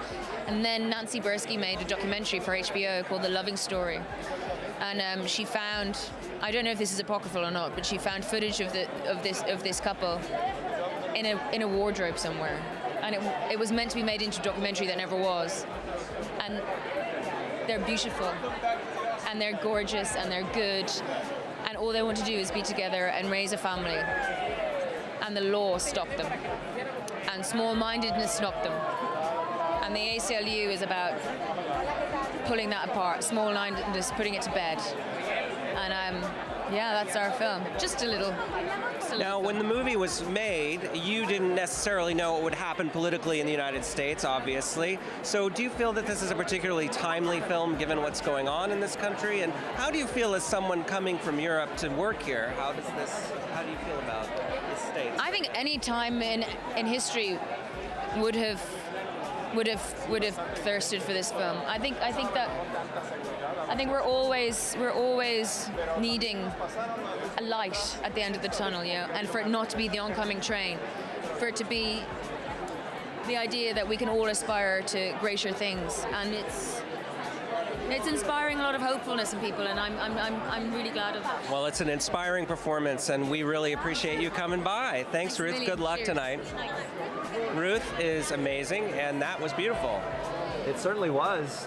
Thank you, JD. It's really interesting to hear. You can tell when an actor or an actress is truly passionate about the work they're doing. They realize it's landing on in an important sort of social issue and everything else. We saw that from her. We definitely, you could sense that, couldn't you, Mary? Absolutely. This role felt very personal to her. Like you said, she's a student of American history. And of course, the film is about the story of the Lovings, with the interracial couple from the South who filed a lawsuit in order to allow interracial marriage be legal in the United States. Yeah, really fascinating story. Obviously, she's passionate about it, doing good work. You show up to the Oscars, you're also making not only a statement about that kind of thing, you're making a statement when it comes to fashion. You were loving her headpiece. Loving her, the piece in her hair, very beautiful. Catherine, what did you think of this? Yeah. How much is too much when it comes to that? I love a good jeweled headpiece. If somebody just presented me with one, I too would be wearing it, but I'm not. Ruth loves rubies, and she is rocking these by Gemfields. They are sustainable, and they're rubies from Mozambique. And she loves to, again, make a statement by wearing ethically sourced jewels on the red carpet, which I think is really interesting, and they're amazing. Yeah, and she's able to pull off that, you know, headpiece as well as statement earrings. Yeah, as well. and she has a big ring on too, which I can't wait to get a closer look at. Seeing some of the cast of Moonlight here arriving. Very dapper. Very dapper. Yeah. Oh, it's all three of them. Yeah, the three actors who played the main character. Chris Rosen, Moonlight, certainly a big moment for these three. Yeah, they're just adorable. I love the youngest kid is Alex Hibbert. He was at the Spirit Awards yesterday, and they won a bunch of awards there. Moonlight swept the Spirit Awards, and he got to say, like, he loved his mom from the stage. It's really sweet. But all three of these actors are just incredible in that film. I think, to Barry Jenkins' credit, like Mary was saying before, it has the Boyhood effect, but it's three different actors, you know, so and it's seamless across the three different sections of the film, and that's just to Barry Jenkins' credit, because they're not the same person. Like in Boyhood, it's the same kid, same mannerisms and stuff like that. With Moonlight, it's all different, but he just had to really kind of piece that together, Barry Jenkins, and it's just incredible. Exactly, to string that together, I just thought was an incredible feat in directing. So are you changing your mind? No, you're still wrong. But can we interject? Yeah, Andrew Garfield here, looking hot as ever. Andrea losing her breath and her words as she says the sentence. Well, because as soon as I was saying, I'm like, he's a great actor. Should I really be? The first thing I say is he looks hot. You can fawn over him. Looking at the red carpet, I think it's appropriate. Well, I think it is. Look, the guy looks great, and honestly, a really fantastic performance in Hacksaw Ridge that's getting a lot of acknowledgement. The movie overall isn't something we're talking about as a front runner, but for many reasons, the Mel Gibson factor and many other things in terms of the storyline and everything else, it's got so much juice there to talk about. And great for Andrew Garfield, because this was a role that could have been, I feel like a different actor could have played it in a way that would have almost been cheesy or something, but I think he was able to really get the essence of that character, and an incredible story, wasn't it? Absolutely. I mean, in a way, he almost gave an understated performance, which is really odd to say about a military film, but You're totally right, yeah. He brought the strength and the grace of that character. That's what made it, I think, so powerful. I thought he was fantastic in it. Yeah, for sure. and Chris, when you think of Andrew Garfield, Spider-Man, then you turn around and Andrew Garfield, Hacksaw Ridge. Would you have guessed that he could have handled a movie like this? Oh, I would say yes. I mean, like, he's great in that. He was really great in Silence, another movie they had this year. I mean, I think Spider-Man maybe was actually, a little constrictive for his talents, perhaps, because, like, he actually is a very, not refined, I don't know what the word is I'm looking for, but he's a very, strong actor. He was great in The Social Network. I loved him in that. I just think, it shows his versatility. Grit. He's able to do Gravitas. Well, Maybe I those once words. took a spin class next to Andrew. Uh-oh. He asked what my name was, and I asked what his name was. And I asked what his name was. Andrew, you can still call. Great writing. Leslie Mann and Judd Apatow. Yes. Let me tell you something. Of all, I am so impressed with Leslie Mann. You said this like every What? time. What have that I? Go ahead. What have I no, said? you just love Leslie Mann. I That's do love her. fine. I mean, it's great. Judd Apatow is so talented. She's so funny. It's very Belle from Beauty and the Beast. Oh, yeah. Absolutely. Yeah. It's giving me a little bit of Alicia Vikander vibes from last year. In a different, in a more ball gown way. She is such a talented actress. She's very funny and killing it with the fashion here. JD in LA live with another interview. Hey, JD. Hi, we're here with Shorey Aghdashloo. How are you, Shorey? You did such a great job. I'm from LA. I'm familiar with these names. Thank you so much. I'm fine. I'm having a blast here. Let me ask you a quick question. One of the things that's interesting about what you've been able to do as an actor is you've represented all kinds of women from the Middle East, from Iran, from your home country, but throughout the Middle East. Do you think perceptions are changing, or we're in a place, especially politically, where people are more open to more diverse portrayals of people from that part of the world? Absolutely. The show right now I am in this show called The Expanse. In terms of diversity, it's the most diversified show I've ever seen. And I'm watching other shows as well. Tonight, looking at the red carpet with all the beautiful shades of brown, black, and white. It looks gorgeous. It looks like a tapestry from the mid-century. So it's getting better and better. To be honest with you, we were used to this. We lived this. We were breathing it. It was our reflection on the silver screen that wasn't enough. That it was for the producers to sort of reflect this. Now they're doing it. Well, it's really exciting to see. You have a movie that you are particularly rooting for tonight? Yes.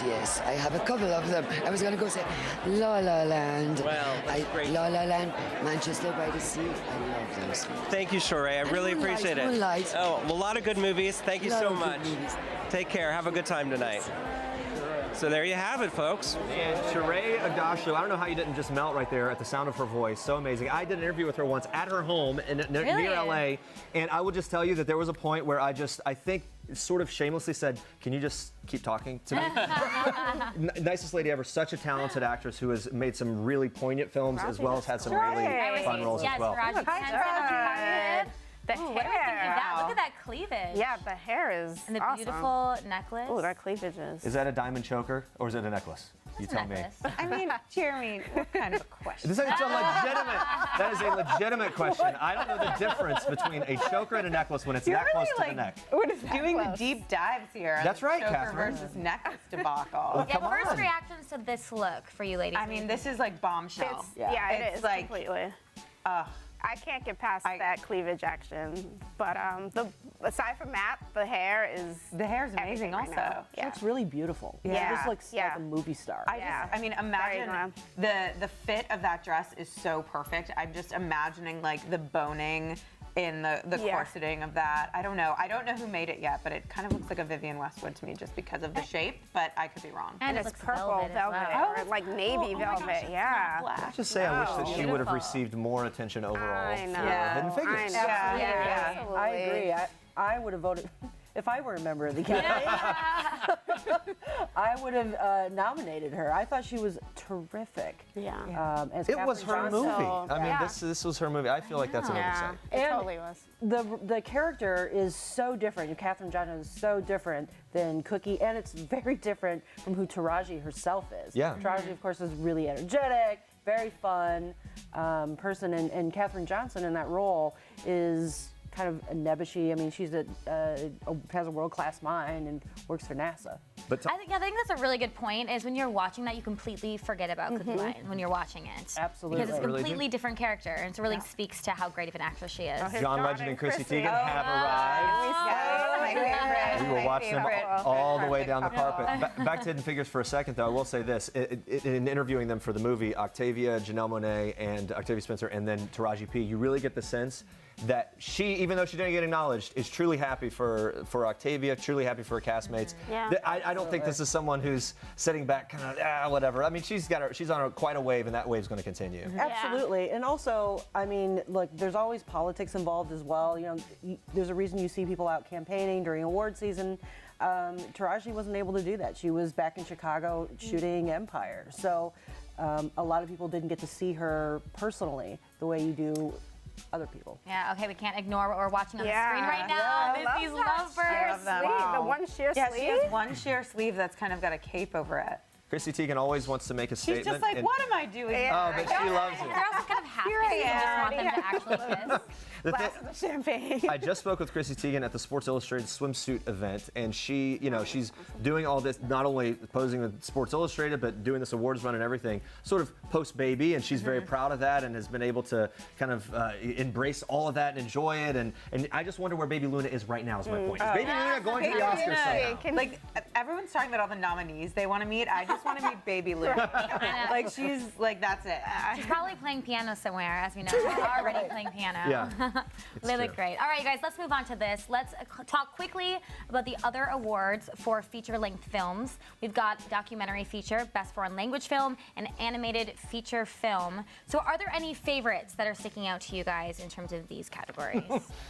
So for me, for documentary, certainly OJ Made in America feels like one that everyone's gonna win. I think a lot of people, everyone's probably watched it. They got to watch it on TV, but it's actually a movie because it premiered at Sundance and had a theatrical run. It seems like it's really gonna win. That was just, I think, the most movie of the whole year, probably. It's 8 hours long and like just a total home run. 2016, the year of like OJ fever again, between the People vs. OJ and then this one. I actually think People vs. OJ helps it out too, because the Oscar voter might sit there and be like, I love the People vs. OJ. So then vote for this one. And then be like, oh, it's not the same thing. It doesn't matter. It's all in there.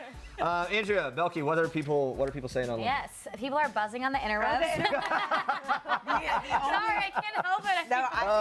People are abuzz on that One of interweb. our favorites, Priyanka Chopra, posted this before she went to the red carpet, and she said, Oscars prep, twinning, and of course they're wearing their face masks there, looking very seriously out into, I don't know, wherever they are So in the LA. things in the Four Seasons looking out over the balcony. Yeah, it's great. We have Dwayne "The Rock" Johnson. That's what I was talking about. Yeah, he just posted, okay, ready for this. He says, big Oscar rehearsals today, our biggest night of the year. We've got an amazing show lined up for the world. Time to celebrate the good stuff and how great movies make us feel. I get goosebumps every time I walk out on the stage. I'm forever a kid who just loves movies and super grateful to have a movie nominated 2 times. I'm going to smell good tomorrow night. What? And let's just drop let's name drop that Andrea Belky and Dwayne "The Rock" Johnson frequently exchange tweets. Oh, yeah. And so, fine, no big deal. I think maybe we're best friends. No, but I did interview him, and he was wonderful. Okay, You guys are best Lin-Manuel Miranda tweeted, and my mom is watching Gilmore Girls on her phone on the way to the Oscars, which is kind of amazing. Wait, and let's see then, those are people responding. Oh, okay. With different, Different gifts saying iconic, and is she team Dean, Jess, or Logan? That's a really good question there. And then the Academy just Instagrammed this, saying thank you, Bill Paxton, for all you have given us. Yeah, such a sad news learning of Bill Paxton's passing. Guys, Mary, let's just start with you. When you heard that, and when you think of Bill Paxton, he's still actively involved in a lot of stuff. This is really kind of a shock. Oh, it was a huge shock. At first, when I saw it, I didn't quite believe it until we got it confirmed. And I, of course, first thought of Twister. I forgot what year it came out, but opposite Helen Hunt. I mean, it was just so exciting. in that. Great movie star, also a great filmmaker himself. Chris Rosen, what sticks out to you when you think of Bill Paxton and his contributions? I mean, he was really a quintessential like everyman. I feel like he always played like just a a guy you could like kind of relate to, and even when he played bad guys, you kind of also maybe related to him in those roles too. I think of his collaborations with James Cameron like really stand out to me. I think in Aliens he played the guy who says like game over man, and like he was always the cowardly guy who ends up like kind of saving them. He was in Titanic. True Lies, he's great. He plays like a real dirtbag in that movie, but it's like really fun and like, I just think it's like a big loss that people maybe will not realize immediately. But as the year, like you just seen him in so many things, and he was on CBS on Training Day. I mean, like he was working actively current now. role there. He's going to be playing Emma Watson's dad in The Circle, which comes out in the spring. I can't wait for that movie. So it's like he's a very permanent part of Hollywood, and it's a big loss. Yeah, and I think the latest reporting was that he died due to complications during a surgery of some sort. So more details, of course, will come out around that. So very sad there, and we'll see what happens tonight. Of course, it's all Oscars fever. We'll see if they acknowledge him in the in memoriam and at other times throughout, if other stars will acknowledge him. Lola actually has an interview with one of those stars right now. Hey, Lola. Hi, I'm here with the amazing Jackie Chan. Jackie Chan, you brought some friends with you tonight. You've got a whole entourage. Who are these little guys? That's my baby girl, baby boy panda. I'm the ambassador of the panda. I'm trying to promote them. I own real two panda in China. Really? Yes, they call JJCC. JJCC. What are these pandas' names? The name of the panda called Lazy. Lazy. Now, you're receiving the Lifetime Achievement Award tonight. How does that feel? What's going through your mind? I mean, you have achieved a lot in a lifetime. That was exciting 2 months ago. Today, I just enjoy it. I just unbelievable as an action star can get an Oscar. And after 56 years in film industry, finally they recognize what I'm doing. I've broken so many bones, hurting myself so a lot, and finally got a Life Achievement Award. I still think I'm too young to get the award. Too young. Thank you so much. Thank you for all the fans around the world to support. Well, thank you so much Thank for you. being here. Mwah, Mwah, mwah. Jackie Chan. All right, guys, we were seeing just a second there. Okay. Good job, Lola. Thank you so much. I wondered what was going on with those pandas when we saw them a little earlier. And now we know. All right, you guys, we have one more tweet I want to show you from Jimmy Kimmel saying hashtag Oscars. He's getting a fist bump there from his daughter, which is very, very adorable. How excited are you for him to be hosting? What are your predictions on his hosting tonight? I think he's going to be spectacular. Yeah. He's very funny, very quick. I do expect him to be somewhat political. Yeah. Okay. I'm curious. It's sort of made for him to do mean tweets in some way or another. I just would assume that might make an appearance. I feel like that could. I can see that. Yeah. So, Chris, what do you think? Yeah, I think to echo what Mary said, he is so quick, and I think that really helps for an Oscars host because you kind of have to roll with the punches, especially during the show. Even though he's probably planned out a bunch of jokes, you never know where it's going to zig and zag. So I feel like he's very quick, and having watched his show since the election, he is extremely political, and he's going to hammer Trump. I feel like. Well, by the way, I feel like he's got the right sensibility to almost bridge the gap between an audience that maybe doesn't want to hear politics, but then also to do politics. Right. You know what I mean? Yeah. Sort of hit it over the head, call it out, and then still do it in a way that's funny, and we'll probably win the room, and then we'll see how he plays that. Either way, he'll be funny, I think. Did you see he had a super cute tweet over the weekend in like prep for the I think it was this weekend. He was making pancakes with his daughter, and he made like a little cute. Dory, like a Finding Dory pancake for his daughter. That's good inspiration for you and your kids. Yeah, right. I can't do anything. Sorry, kids, not gonna happen. You'd be lucky to get like a non-burnt pancake from me. That's kind of All right, you guys, we have another look at the Oscars fan experience. Take a look at this. Right now, we're in the bleachers just getting ready, and we are at the Oscar fan experience, and these are a bunch of VIP people, readers. So they are here. They're a little bit chilly because they were not prepared for Antarctic weather in Los Angeles, but they're very excited, and they're gonna scream especially loud, I think, when Emma Stone comes in, so that'll be deafening and terrible. There is definitely going to be some deafening screaming throughout the night. Yes, a lot of interaction on Facebook, so thank you so much for the comments. Walil says a word of excellence for Jackie Chan. He's a big Jackie Chan fan for sure. And Andrea Parit also says, OMG Jackie Chan. And then we have a lot of people. Rosalind says Bill Paxton, rest in peace. So a lot of love for him as well. Thank you for all your comments. Check this out. Look at Terrence. Yes. Rocking it. Is that a robe? It kind of is. Yeah. Is he Papa Lion right like here? a smoking jacket. jacket. Yeah. It's a little interesting. I like it. I like it a lot. It's just his thing. I think he's in character right now. Yeah, totally in character. The Empire is here. Yeah. It has a right. Talk about him for a little bit in terms of just such an incredible career. I like to see that he's had this sort of another wave with Empire. Him, Taraji, they've kind of been riding this thing together, and you just get a sense that they've got a really good relationship, and he's really there to support her, huh? Oh, absolutely. He's Sorry, great. go ahead. No. I was just going to say he's great. You know, like you said, Jeremy, he definitely has had a very extensive, great career, and I love he's in full. I'm spacing on his name from Empire, but he's in full Lion. Oh, another lion. Yeah, but right now. Lucius Lion. Wow. Yeah. He's in And full Lucius look at Lion Kirsten mode Dunst. tonight. Oh my gosh. This is another great corseted dress. Just the fit is just incredible. And another her black hair dress looks as really well. Is this cute. going to maybe be Or a dark. trend we're going to see? We thought it was going to be white dresses. Now we think it's it's all dark. black dresses. We saw a red dress. Oh, and I like What is going to happen? I like the necklace as well. I like that we're going for these kind of retro pockets. silhouettes. Everything. These just really kind of feminine, figure-flattering gowns that are just clearly impeccably made. I'm impressed with her that she was inspired by the Andrea Belke updo. Yeah, She must have seen I this. think she was tuning in right before Saw she this walked and and like then, had her stylist like quick redo it. Locked it in. Yeah, definitely. She's got a lot. Can we go back really quickly? We were speaking about Jimmy Kimmel.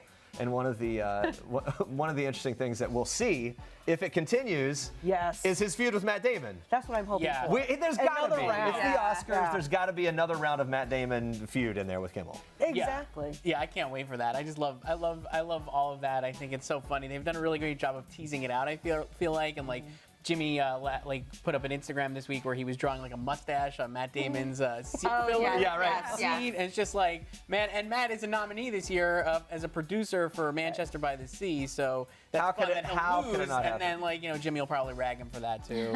I'm very excited for that. I think it's gonna be great. All right, let's talk about animated feature, shall we? Absolutely. Love animated. Oh, they're getting excited. We got very excited.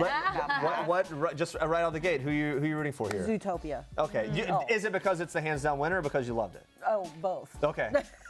I thought it was utterly delightful and unexpected, and Jason Bateman as the Wile Fox in Zootopia was hilarious. So. Chris? I'm going to go against Mary again and say Moana just because I love Lin-Manuel Miranda and I think that is a great musical. And, I think Zootopia is the favorite, but I'm all in on Moana. I thought it was so great. People really liked it. And again, it's got, more than one nomination, which helps because it's got the original song nomination. I'm just like, I love it. I'm in. Where does Kubo and the Two Strings, or Kubo and the Two Strings, where does that fall into interest among Academy voters? Is do you think there's interest there because it's a little more like, this isn't like a mainstream Disney movie, this is sort of this arty kind of thing? And Well, in a way, it's almost like the year that Coraline was nominated. right. I mean, it's on that level of nomination, high-minded. It was a very good movie. It didn't make all the money the way Moana and Zootopia did, but it was really good. if Moana would win animated feature, does that tell us anything about where it's going to go when it comes to the song and who wins for the song? I don't know. No? I know you love How Far I'll Go, but I still think La La Land's gonna win. I guess you could argue there's two La La Land songs, so if people can't pick Split which the one vote. they want, it splits the votes, and then Lynn Yeah. kind of jumps in there with How Far I'll Go. We'll see. Vince Vaughn making his way down, the Hacksaw Ridge star, of course. He had an interesting turn for him in Hacksaw Ridge. Obviously, Vince Vaughn, my problem is whenever I watch him, whether it's serious or whatever, I just feel like he's funny. But anyway, we'll get to him in a second. Right now, let's go back to the carpet. Hi, we're here with Viggo Mortensen. Very exciting night for you. What does it feel like to be nominated for an Oscar? Well, it's my second time. This time I'm particularly proud because it was a wonderful collective effort. I know I'm representing not only the six great young actors who played my kids in the movie, but Matt Ross and everybody who helped them tell what is a really beautiful story. When you got the script, this was a film that really took a second to be discovered. People found the movie and they championed it. Did you know that this performance was going to get this kind of attention? No, No. I mean, we first showed the movie to the public a long time ago, Sundance, last year, over a year ago. And if you'd said to me then, this movie's going to get an Oscar nomination, I would have said, not likely, not likely. It's very rare that little movies like this, I mean, by little I mean independent movies that don't have a big budget to promote, you know, to run ads on TV and so forth. It doesn't happen very often. Every once in a while, one sneaks through. I'm glad it was ours, you know. We got lucky. Well, we're glad that you made it, and we're glad you're here tonight. I know this is kind of, is this your thing? Do you like this kind of thing? No, I mean, I wouldn't go to the Oscars, even if I was invited, if I wasn't nominated. It would seem weird. Well, here you are, nominated, and I hope you have a good time. Thank you so much, Steve. Very happy. Thank you. Well, there you go. From the Kingdom of Gondor to Captain Fantastic. Yes!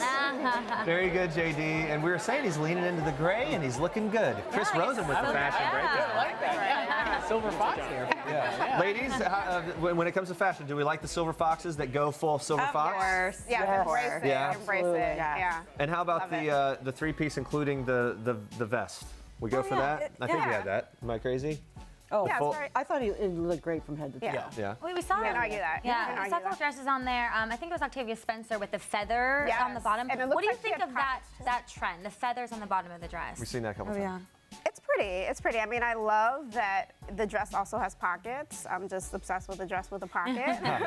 But I think she looks gorgeous in it, and it balances out that it's not feathers all the way down. So I like the feathers. A little less dramatic than the feathers from Cher that we saw earlier from 1926. Down version. Lola in LA on the red carpet with another star. Take it away, Lola. Oh, hi, I am here with this stunning Haley Steinfeld. You look incredible. Thank you. Please talk to me about this dress. What made you decide to choose this one this evening? You look exquisite. Thank you so much. There wasn't much deciding. It was kind of just, it was the one from the very start, so thank you. You put it on and you instantly knew. It was the only one I tried on. It's Ralph and Rousseau, and my favorite dress this season. And who is it by? Ralph and Rousseau. Rousseau. Now, when you're walking down the red carpet, what's going through your mind? How do you focus, or how do you make sure that you don't get nervous? How does that work? Oh my God, you don't. You just, I mean, I don't know how to handle that. This is only my second time here, and I'm like freaking out. Now, compare this time to your last time here. Oh my goodness. It was 6 years ago, and all I remember was this being the biggest carpet I'd ever been on and ever seen, and just feeling like the room was massive. So I don't know, maybe it'll feel a little smaller this year, maybe it won't, we'll see. And you were a baby then, so. Well, it's great seeing you. You're all grown up, you look fabulous. Have a wonderful evening. Stunning, stunning, stunning. Even more exquisite up close. Stunning, stunning, stunning, and speechless. I love that. Lola's just fangirling a little bit. She is, All that beauty. Right, so Mary Green fangirling too for a different reason. Mary, go ahead. Absolutely. Haley is starring in one of my most anticipated films of 2017, Pitch Perfect 3. Oh, yeah. And not only yours, just one of the most anticipated of the year, I think. We can just go ahead and say that. So that's really great stuff. Okay, Is this, I'm the only one David drinking. Oyelowo has arrived. No, you're allowed to. Somebody else should. I have to leave work the rest of the night, but I've been taking sips. And JD is live as another guest. Hey, JD. Hi, I am here with one of the biggest stars of 2016, 2017, 2018. Lin-Manuel Miranda and his mother are here on the red carpet. Are you excited about Moana tonight?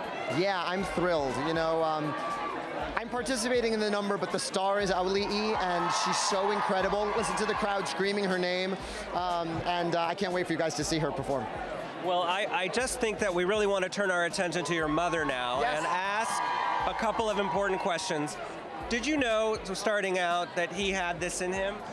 From the time he was tiny, he was really special. I knew that he would be here one day, and I told him, I'm going to be with you. Wouldn't it be disappointing if your mother said, I just never saw anything like this happening? That sure would be. That would really be a crushing moment, wouldn't it? She's like, honestly, I am as shocked as you are. Who is this kid? Anyway, so talk a little bit about, politically, this is an interesting moment for you. Hamilton, obviously, capturing the attention of the country. And now we're in this interesting political moment. Do you want to write another sort of political musical? Do you think that you've got other history to tell? I don't know. I didn't know anything about American history before I started writing Hamilton. I was just really inspired by Hamilton's life, and in writing that, learned a lot I'd never learned before. I think your job as an artist is to chase your inspiration wherever it leads you. So I'm waiting to fall in love again, and then that'll be my next show. Well, you're making history tonight, and we really appreciate you stopping by. Thank you very much. And congratulations to you. Thank you very much. Thanks, guys. Thanks so much. Great seeing you. Well, there you go. We'll see what he comes up with next. Yeah, well, we are all waiting. No pressure at all. No pressure at all. Very anxious. But on the flip side, musical about this mother, perhaps. Yes. And her love for Gilmore Girls is binging on the way over here, apparently. That's According right. to Twitter. According to Twitter. Because I know what's going on the interwebs. What I do. On the flip side, my mom has always said I'm really special, and I will never do anything near what that man has done. So it could go either way. A lot of love for Lin-Manuel on Facebook. So you guys, thanks for your comments. Also, Allie says Haley looks amazing. It's perfect for her age, yet grown up. Yeah, I think. I agree with that. That's really good. Because I feel like that's a fine line too. Exactly. Yeah, definitely. So we're seeing obviously more stars, and as we get closer and closer to the show, guys, we're going to see more of those nominees make their way down the carpet and dazzle us with what they're wearing. Okay, on the spot. Favorite look so far? Ooh, Ruth Negga. Goodness, Ruth Negga. Yeah. Yeah, I The red, love it. The the red. hair, I the mean, I haven't headpiece. seen too much red. I predicted red was going to be I know. trending. So far, Haven't no. seen too much of that. Totally no. wrong. But totally wrong. Sure.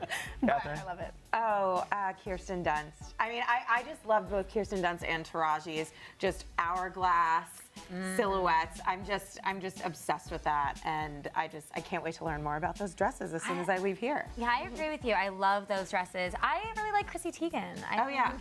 Yeah, I think she really brought it as well with that shimmery look. For sure. Can I talk about what I love? Star Wars Rogue One, and we haven't talked about it once, but I want to right here. Visual effects. Okay, can we break into this just a little bit? That was a great segue. Was it? Really good. Yeah, It's just so many times Sounds I like can you do talk this as a about job. some like V-neck or the feathers. Can we talk about Rogue One? Yeah, okay. So visual effects, Rogue One, a Star Wars story, is nominated along with The Jungle Book, Doctor Strange, Deepwater Horizon, and Kubo and the Two Strings. I just want to talk about that mainly because obviously this is a really interesting palette of films that have very different looks, very different visual feats. Chris, Rosen, what's your favorite? I'll make you happy and go Star Wars Rogue One. Thank you. Just because, I mean, you know, while it was a controversial move maybe to recreate Peter Cushing, they did it. Lot of and flack. a lot of people, I think if you didn't know who he was at the time, like if you were a younger viewer, you would actually believe that was a real person instead of a CGI recreation. For those who don't know, in Star Wars, Peter Cushing played Moff Tarkin. He died 20 years ago, but he's in this new movie because they recreated him with technology. And you're exactly right. I think it's the people, it's like the diehard tried and trues that were sort of super dialed into those original when he originally appeared that didn't like it. Right. Otherwise, nobody even batted an eye. Right. The younger audience, which is who they I want anyway. So I would say Rogue One just based on that. Mary, And there's a lot of fanboys in that voting audience as Wait, well. I have to say, just really quickly, we're seeing Jessica Biel and JT on the carpet. We saw her working out before. Oh, look at them. Oh, they're gold. Yeah, they're gold. Another gold. No, that's fine. We can, for them, we can go back. You know what?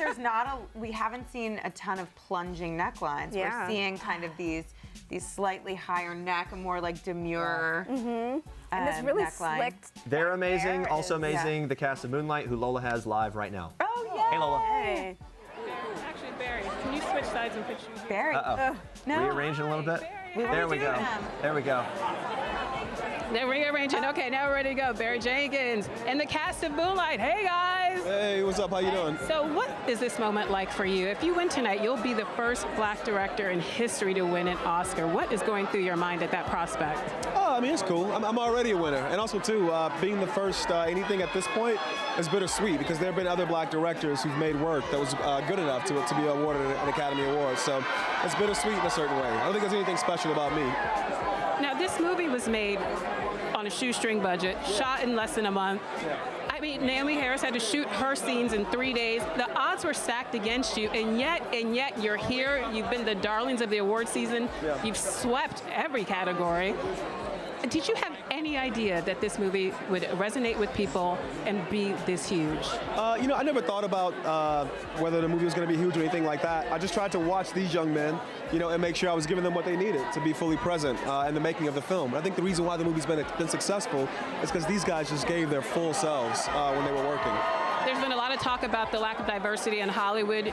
Your film addresses that in a way, but can you tell me, do you think that things have gotten better? Do you think that your film is indicative of the fact that things are getting better in Hollywood? Are you worried that this is just a fluke and things may go back to being as lacking in diversity as they once were? I don't know. I try to take that stuff off the table. You know, I think I'm glad to be at an award season this year where I think that films that are nominated reflect the industry I work in and the world I live in. And I think going forward, hopefully they will continue to reflect those things. Good or better, take it off the table. Let's just keep reflecting the world we live in and the industry we work in. Because look at these faces, bro. Look all around you. Look at all these beautiful people. Good luck this evening. Thank you guys so much for being here. I'm wishing you guys a whole bunch of luck. Good luck, guys. Great seeing you. You look very dapper, by the way. Thank you so much for being here. Kill us all. Hello. I love it. Thank you. You want to give me a big moonlight? Say moonlight. Moonlight. I stay behind the camera. They do all the talking. They do all the talking.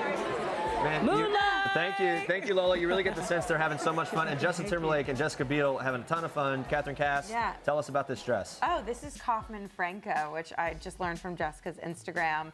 And Jeremy, you were right to ask about what was going on the neckline because it looks like that is actually a necklace. It doesn't. It might be. I think it's a Tiffany necklace, but it looks like it might not even be part of the dress. You're right. It could be a choker / necklace. You're welcome, everyone. Do you like that necklace, if it is a necklace, over the dress? Like yeah, that? I mean, well, I think, her stylist, Robin Mariel, actually also styled Haley Steinfeld's look, and I think that you can kind of see the layering ideas in both of those looks, and I feel like on Jessica, it's really, I was going to say ballsy. Is that like a thing that you can say? Oh, yeah. Oh, it's yeah. really, to kind of layer gold over gold, a dress that looks like a natural accessory, and to give it something else is just like really going all out, which I appreciate at the Oscars.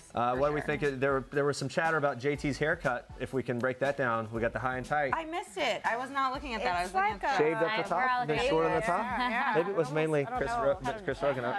Okay. Well, listen, Catherine, Nikia, Chris, and Mary. Nakia, what did I say wrong? Nakia, what's wrong with me, guys? We're late into the night here. Thank you guys for joining us. It's really appreciate all that you've done for us here tonight, discussing all things Oscars. We even got Rogue One in there, or Star Wars story. Let's check in one more time with JD and Lola in LA. Guys, this has been fantastic, and it's just heating up there for you. Well, it's been kind of an amazing night, wouldn't you say? It's been incredible, and it's just beginning. So I'm so excited to be here. I mean, it just keeps going and going. We're like swept up in an avalanche of celebrity. That's fantastic. We've seen people come down the carpet. Pharrell just walked by you guys. You didn't even notice. You didn't even notice. Pharrell was walking by while you were just wasting your time here with us. I'm not happy about that at all. We enjoyed it, though. Guys, from your perspective, we've got to wrap up here, but tell us your favorite standout of the night. What was your favorite moment? I love the Moonlight Boys. I just think they're so adorable, and they really do have a Cinderella story. So I was really happy to see Barry Jenkins. Ruth Negga looked exquisite. Steinfeld looked exquisite. Everybody's even more beautiful in real life if you can imagine that. So I love everything. Yeah, Not a bad moment at all. Yeah, I think I would have to agree. I mean, the thing about the Academy Awards is no matter how jaded you are, no matter how cynical, when you step out here on this red carpet, if you're a performer or a filmmaker, a writer, it's just endlessly exciting, and people really feel touched and honored to be part of it. That's great. And JD also got Hamilton tickets. Yeah, I got a lifetime supply. Okay. Yeah, right. I'm going to be a plus one at some point in the future, JD. Thank you so much. Thank you guys so much. JD and Lola for being with us tonight from the Dolby Theater. To everyone watching, don't forget to check out Lola on Entertainment Weekly, the show on Penn. And if you're a fan of fashion, head back to Penn tomorrow for our red carpet fashion wrap-up. Download Penn on your favorite device or go to people.com/Penn to see it. And Andrew and I on People Now tomorrow morning, live, wrapping up everything that you see tonight. And thank you for watching with us all night long. One more big thank you to I Love, our official sponsor for the evening. So much more coverage ahead with these I Love shades. Stay with us all night for the biggest news. Check back tomorrow for even more on winners and losers and the parties and everything else. Not losers. We're just going to talk about the winners and celebration that's going on. Here we go. Wow, I did. Bye, guys. Really cool. Have a great night. Cheers, everyone. Happy Oscars. The night is still beginning.